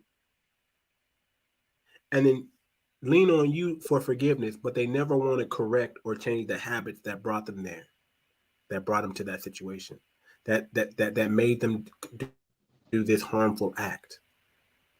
They don't want to deal with that. So that's all I'm saying. I don't want to get on time, but that's all I'm saying, Walter. It's not really off topic because if we really think about it, it ties into the ye thing because like look at history. Look at history. There's been a lot of and let me say this before I say what I'm going to say. I'm not against white people, right? Because people want to label me as that. I'm not against white people or anything. A lot of white people have supported black people, have been supportive of a lot of the wrongs that's been going on in the nation. And let's say this in my Noriega voice, a lot of the Jewish community has been right there with the black community, fighting against some of the racial injustices and the civil injustices that have been going on against our people. So let's agree with that as well too. Let's give some props to not only the white folks, but the even the European Jewish community. Right. There we go. Right. So in my Noriega voice. So yeah, so now we're looking at the people that are doing it, right? And so that are doing it in groups, right? And we have to realize that it's a tactic. They've even taken the concepts of forgiveness and turn it against them. And all people, all races do that. Narcissists turn the concept of forgiveness against you. Oh, if I say sorry to you, now you got to forgive me so I can continue doing the same thing. So I can continue to keep redlining, so I can continue to do my shady practices. Oh, let's just have them apologize. Let's just say you're sorry and everything's going to be okay. And then we'll feed them some sea biscuits and hold some soul platter dinners. And then we'll go back to evil practices. We'll go back to shady dealing, redlining, secret meetings, and secretly excommunicating a group without them knowing. And then if we get caught, we'll just say, I'm sorry. And we'll throw a lot of money to Bank of America and all these other financial institutions and make them put programs for black people. Yeah, and meanwhile we're in who never get the money. Who never get the money anyway. Bank of America just says, thank you for this money for black people. And we'll figure out what we're going to do. We'll figure out what program we're going to offer the black people. And then we may or may not give them everything they want. It may or may not even go to them at all. And here's the kicker to that. People say, oh, this bank, this big financial institution donated $10 million to this cause, right? Not realizing $10 million is a drop in the bucket. Like, you got to realize, like, big banks have, let's just take Chase Morgan Bank, right? Man, let's get on that bank because they don't got Ye's money anymore. Get on them. Yeah, that they have what? How many millions of customers, right? Millions of clients, right? So let's just say, let's take a fraction of the clients. Let's say 5 million clients, right? Which is a fraction of what their real numbers of their customers are, right? They have 5 million customers, right? They charge, just in 1 week, they charge those 5 million a late fee or a maintenance fee of $10, right? Or overdraft fee of $25, right? Just in 1 week, right? Take that 25 times 5 million. Take that $10 maintenance fee times the 5 million, right? So that you got 50 million, and but yet we're in all that they donated $10 million to this. That's just a tax write-off for them. And here's the thing: they're just donated to themselves because somebody sits on that board that they got influence with and they got leverage with, that's able to kick that money right back to them. Right, and so really all they're doing is they're just paying. They're saying, this organization, whatever your salary is, we're going to make sure you keep getting that salary. Just make sure we get some of that money back. Yeah, and no one ever knows, but it's getting filtered right back to the same people that gave it because they have influence with the people on the board. Yeah, and that contrasts directly to the I'm sorry, but forgive us, but we're not really sorry. We're not going to change behaviors. That the 10 million is like an apology, right? But the change behavior would be, okay, what are you actually doing for communities? That would be the actual change behavior. Are you? They're trying to disguise that change behavior with their giving, with their donations, but that's not really that. Like I said, that's just money being filtered right back into their pocket. That's just a big tax write-off for them. But there's no change behavior. So they go and they slaughter thousands of black people, and then they go and pay a little small tax. So it's almost like, well, we know we got to get rid of these people anyway. So we might as well pay this tax, and then it's really a tax write-off to us in anyway. We're gonna get that money back, and then we're gonna get some kickbacks down the line because we help pay these people salary. Right, and the same thing manipulates behind the scenes. It's like, hey, you work for CNN. Hey, if you do this interview with Ye, we're gonna give you a big bonus, especially if you can get certain points out of Ye. Who knows what goes on in the meetings behind the scenes. Hey, we'll give you a nice hefty $500,000 Christmas bonus if you could make Ye look crazy. I'll tell you what we need to do. It's time that we start having our own secret meetings. Ye, stop trying to get a meeting at the table. Why don't you set up a table, Ye? And you appoint people that you want to see on that table. And y'all start having, it's time that we start conspiring because they're already conspiring, right? If they can conspire, we can conspire, right? If they can have these closed door meetings, we can have these closed door meetings, right? So it's time that we start doing that, man. We got to get our own table, man. We got to get our own scientists. We got to get our own doctors. We got to get our own construction. We got to get our own, we have to be able to build our own infrastructure. I like to say it like this. We have to have a government within a government. We have the government, and then we have to be able to govern ourselves. We have the government, and then we got to be able to govern ourselves. We have to be able to move under our own. We have to be codified. We got the laws of the land, and then we got our own laws, just like the Jews. They have their laws. They have the laws of the land, and then they have their own laws that they live and they move by. Got to get on code. Right, because the law of the land is. We don't have enough, Go ahead. Oh, I'm sorry. I thought you was done. No, go ahead. No, go ahead. I'm done. Go ahead. Yeah, because they recognize the laws of the land is rubbish when it comes to the laws of your circle. I mean, it mirrors in everything. Like that's one thing the Black community can't understand. That's why we need to start unsubscribing to a lot of things that are pushed in our culture, pushed in our music. Because if you listen to our music, it talks about single motherhood, doing men dirty or shooting people, blah blah blah, right? But when you go to the actual home and circle of these artists, it's nothing like their music. And so we need to start. You're right, Moxie. We need to start getting on that type of code, to where like, hey, we're not. Our lives shouldn't start mimicking. When did our lives start mimicking art? Art was supposed to mimic reality, but now we're allowing art to shape our reality. By a culture that we invented, yet we don't have control of our culture now. We invented the culture, but yet they've we weaponized don't the have culture right against the people that created the culture. They've weaponized the culture against the people that create the culture. You wonder all that drill music in Chicago, why it's so rap and so popular? They're weaponizing the culture that invented the culture. Why? Because they don't want anything positive to come out.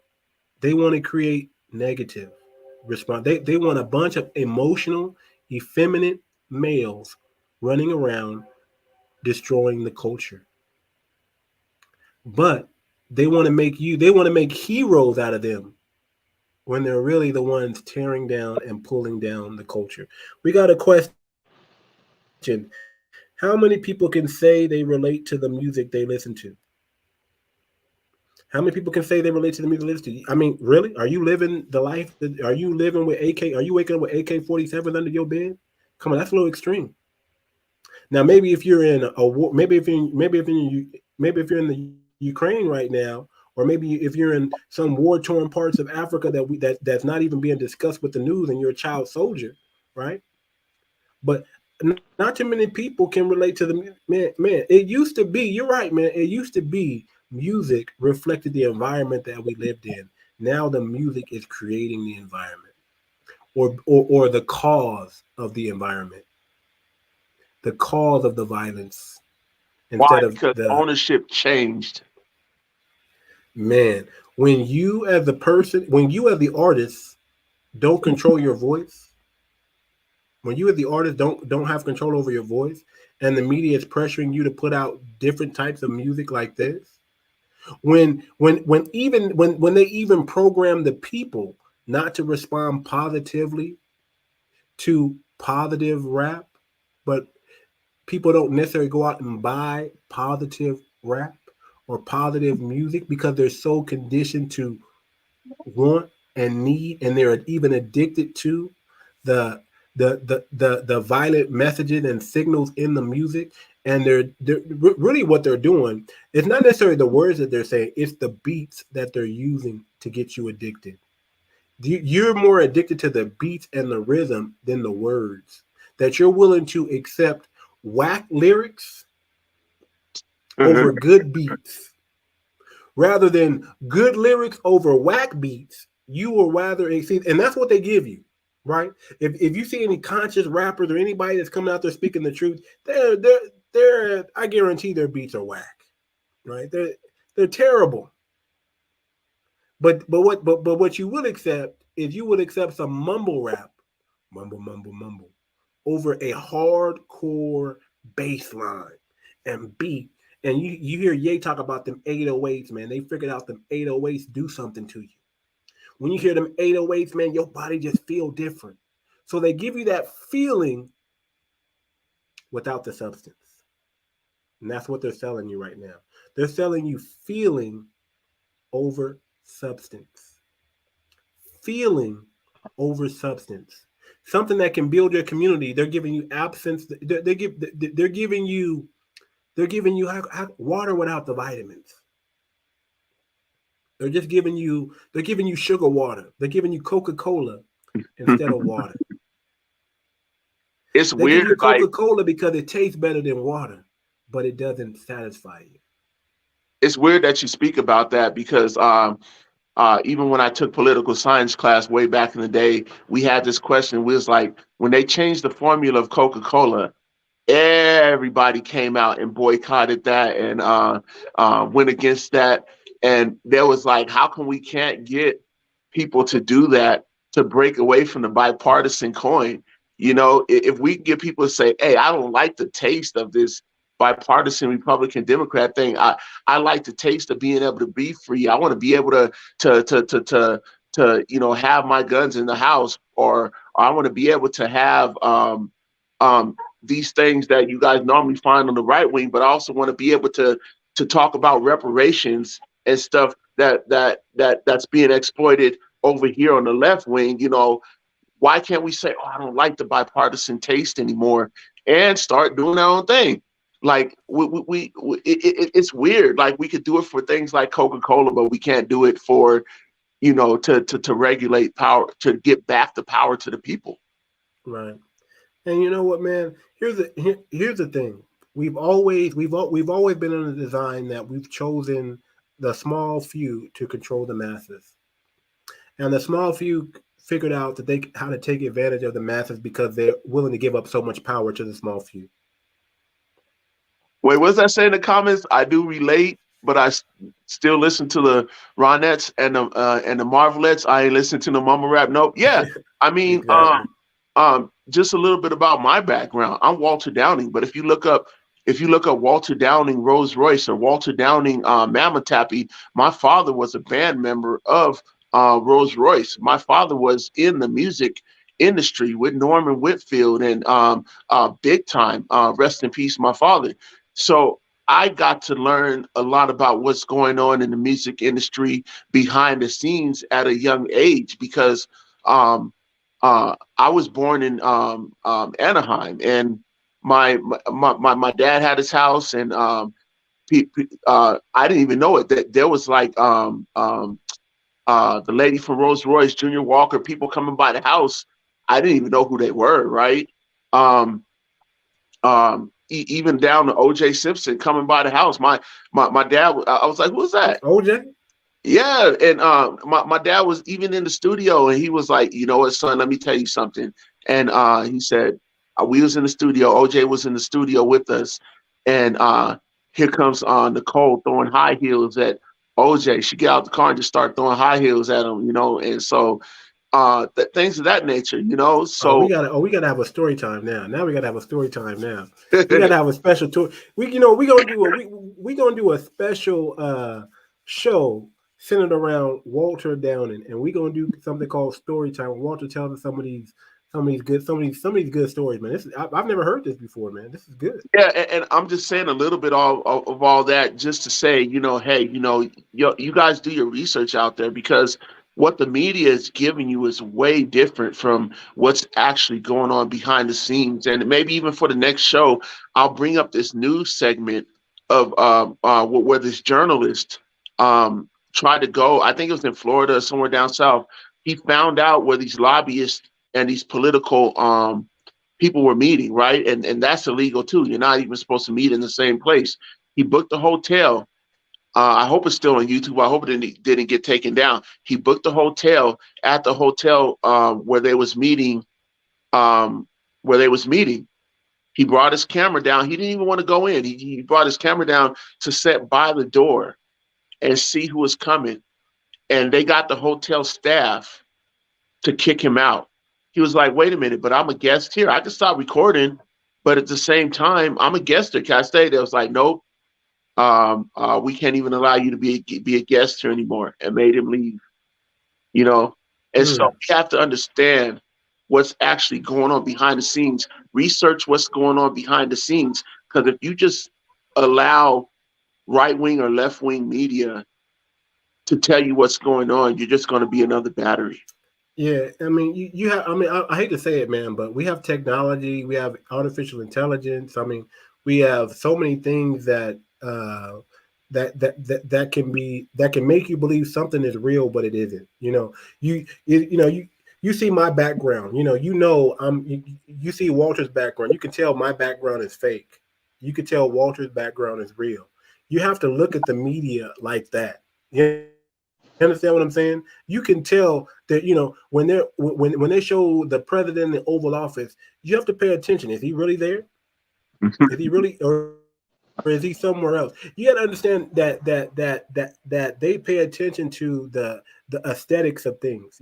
Eyes, the imaging, and all of this is part of the programming, man. So you guys have to. I don't want, like I said, I don't want you to be woke, but I do want you to be woke.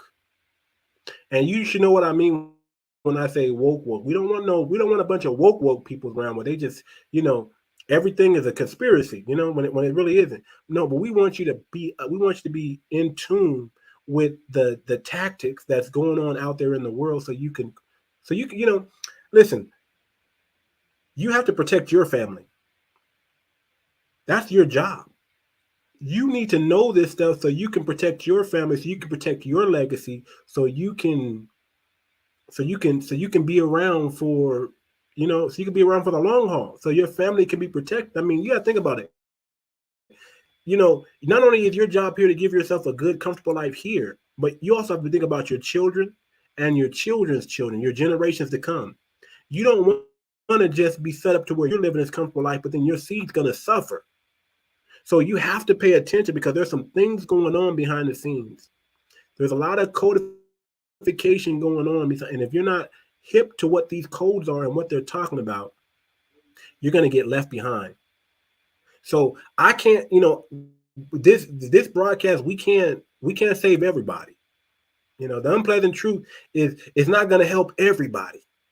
Okay. The unpleasant truth is not going to help everybody, but it will help those who help themselves. The Bible, they say God helps those who help themselves. We want to equip you to help yourself. We want to equip yourself as a man, as a human being, even as a woman. We're gonna, even though it's a man's channel, we got some things for the women too. Here's what we're telling to the women: get on code with your men. Be submissive to your men. Get on code with your men. Be transparent. Be submissive to your men. Love your man. Be that man's wife. Take care of your family. That's what we're telling women to do. Okay, we're not telling women to go out there and get another job to become independent women. We're saying get in tune with your man, because your man is the leader. Your man is there to protect your family and your legacy and your seed, and to make sure it's continuation from generation to come. It's not just about tooting and booting and twerking and trips and vacation. No, you have an obligation to build a family that's going to be here in the last days.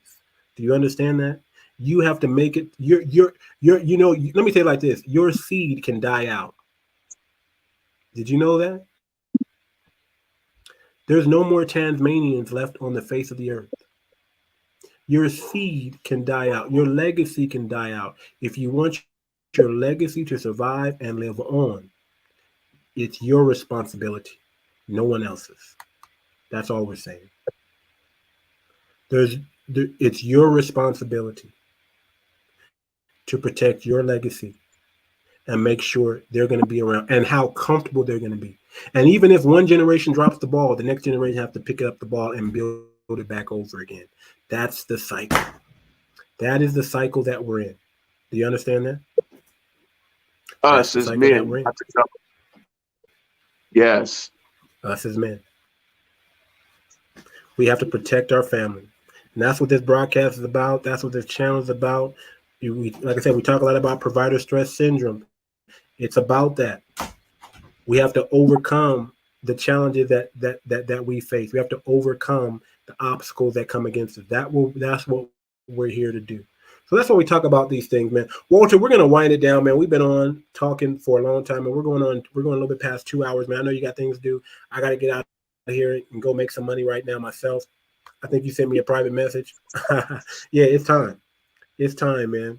It's time, man. But give us some some final closing words, man. And I'm just gonna go ahead and close out the broadcast. Hey, again, we want to thank everybody that came out to the show and watched it, man. I think we had over like 700 people. I think we got as high as 800 people. We love the comments and the feedback that we're getting. You're giving us strength to keep doing and keep going. And hey, you're giving us strength to just to keep wanting to come out here and give you our best each time. You're seeing what's happening with the platform. You see me added a heavy hitter like a big Walter down into the platform, man, as a co-host on the show to help out. He's definitely going to be co-hosting at least 2 shows a week with me, but he's always welcome to jump on any showcase I do because this brother has, that much integrity and that much, that much character, and he's that much of a good dude that he's always spitting that realism that we need on this platform. So anytime you guys chant down, I'm gonna bring him up.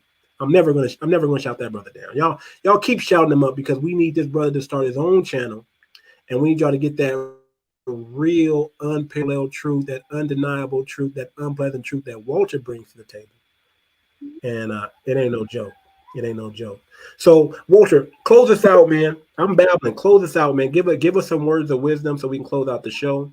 And then I'll just say a few words at the end after you, and then we'll close it out. All right. Yeah. Yeah. For now, just anybody can hit me on my personal page. I don't care right now. I'll get my own YouTube thing going pretty soon. We're working out some things with the equipment because I feel like, hey, you got to do it. You got to start off right. You know what I mean? So, and we're talking behind the scenes. So, yeah, it's all in the works. But as a last word to this show, I just want to say, pay attention to what's going on behind the scenes. Pay attention to how people, anybody of any race, any color, any platform will treat one person, but then treat another person. And the thing with Ye, look at other CNN interviews where a victim came, whether the victim was right or wrong, or you would disagree or agree with them, right? They listened to that person who said, hey, I was victimized by this happened, right? CNN is like far left. So that they're supposed to be heavy into listening to a victim, right? But I mean, and when a victim gets on there, we're listening. Okay, we got this to back you up. Oh, that happened, blah, blah, blah, right? But when Ye gets on there and talks about his story and what happens, he's not taken seriously. He's treated differently by trying to tell his story than the other people that tell their story on CNN. Go pay attention to that. That should let you know, like, control. So just look at the differences and really try to research what's happened behind the scenes, what's happened in history, and then you'll get a better idea of what's going on. It was kind of bad when the guy said, well, what's your health looking like? And trying to speak in the code of the people that sent him out. You know what I mean? And Ye responded. Go look at the interview for yourself too. Ye responded, well, have you worked out today? The guy said no. So what is a guy who didn't work out today has any business asking somebody about their health? So just look at all that type of stuff when you go look at the video personally, aside from the show. And that's it for me. Thank you for having me. I appreciate everybody in the in the comments. All my free thinkers, all my people that back the American people, that back family structure. Hey, shout out to you guys. Y'all have a blessed weekend. I'm about to take out my daughter, and you guys look out for your families because you know, people grow up, people aren't here anymore. You never know what's going to happen. So enjoy your families while you can. Amen. Hey, real quick, you guys, and thank you for that, Walter. But you guys got to know, man, that you picked up something. We're actually gonna do a whole video response to Kanye to one of Ye's interview, a whole interview. but it's going to be on the Patreon. We can't do it on, because we're going to give away too many gems on that. And I'm sorry, I'm going to have to charge you guys for that. $5, $10 a month, whatever you're going to do to get, but we're going to do a whole thing on this, because Walter touched on something that made sense. They went after that brother. They're trying to put the mental health stigma on Ye big time. Still, even though it's losing its flavor and it's not working, they're still trying to bring you back. That is one of the tactics that the establishment's always going to use. They're going to gaslight you, make you seem like you're crazy, make you seem like something's wrong with you. They're trying to make people think that something's wrong with Ye. They're trying to use a social awkwardness to push this mental health narrative, and you got to get on it. And you got to watch the video, because there's so many things we really could have unpacked. I know we kind of babbled a little bit when got in deep and jumped off subject to a certain extent, but there's so much to unpack with this interview and how they're treating Ye. Again, Ye is just the guinea pig. Understand, Ye is just the guinea pig. Pay close attention to how he combats white supremacy, how he combats the media, how he combats his contrarians. Pay attention. Pay attention to how they try to block him, and how he tries to unblock what they're blocking. Okay, pay attention, because this is setting up the precedents for the real fight. This is going to give this is going to see if people are going to be more confident to speak out, or people are going to be less confident. Pay attention to the celebrities that may or may not be speaking out on behalf of Ye. Pay attention, because they know their contract. They know that their contracts are not right. So they should actually be standing behind Ye. So we're going to see what celebrities come out and support Ye and who doesn't. And you got to watch and pay attention to that. It's Me says it's a different ball game. He ain't going against the usual. I don't know that word. Oh no, it's code. Usual wheat supremacy. I like that. Blah blah. That's peanuts. He's going against the layer beyond these visible layers. You are exactly right. Come on now. That's what I'm talking about right there. Come on now. You know. I'm confused. It's funny how he changed his name and they won't call him Ye, but they push pronouns. They push pronouns. Yes. Oh, yeah. They push pronouns. Respect? That's what he meant to say, not pronouns. He meant to say pronouns. He's absolutely cherry picking respect, right? Cherry picking respect. We got some smart viewers, and I appreciate that's the viewers I'm talking about. It's Me and I Am Confused. Wow. Both of you guys, that's the best way to end this segment. That is, man. Thank you. Thank you for saying that. Hey, powerful stuff. Powerful stuff. Let's go ahead and end the show right here, man. Thank you guys for watching the Too Much Moxley podcast. I'm your humble host, Too Much, and we got the big Walter Downing. And we are out. Peace.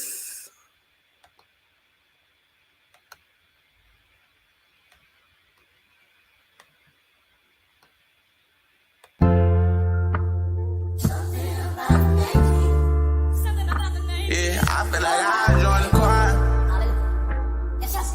choir.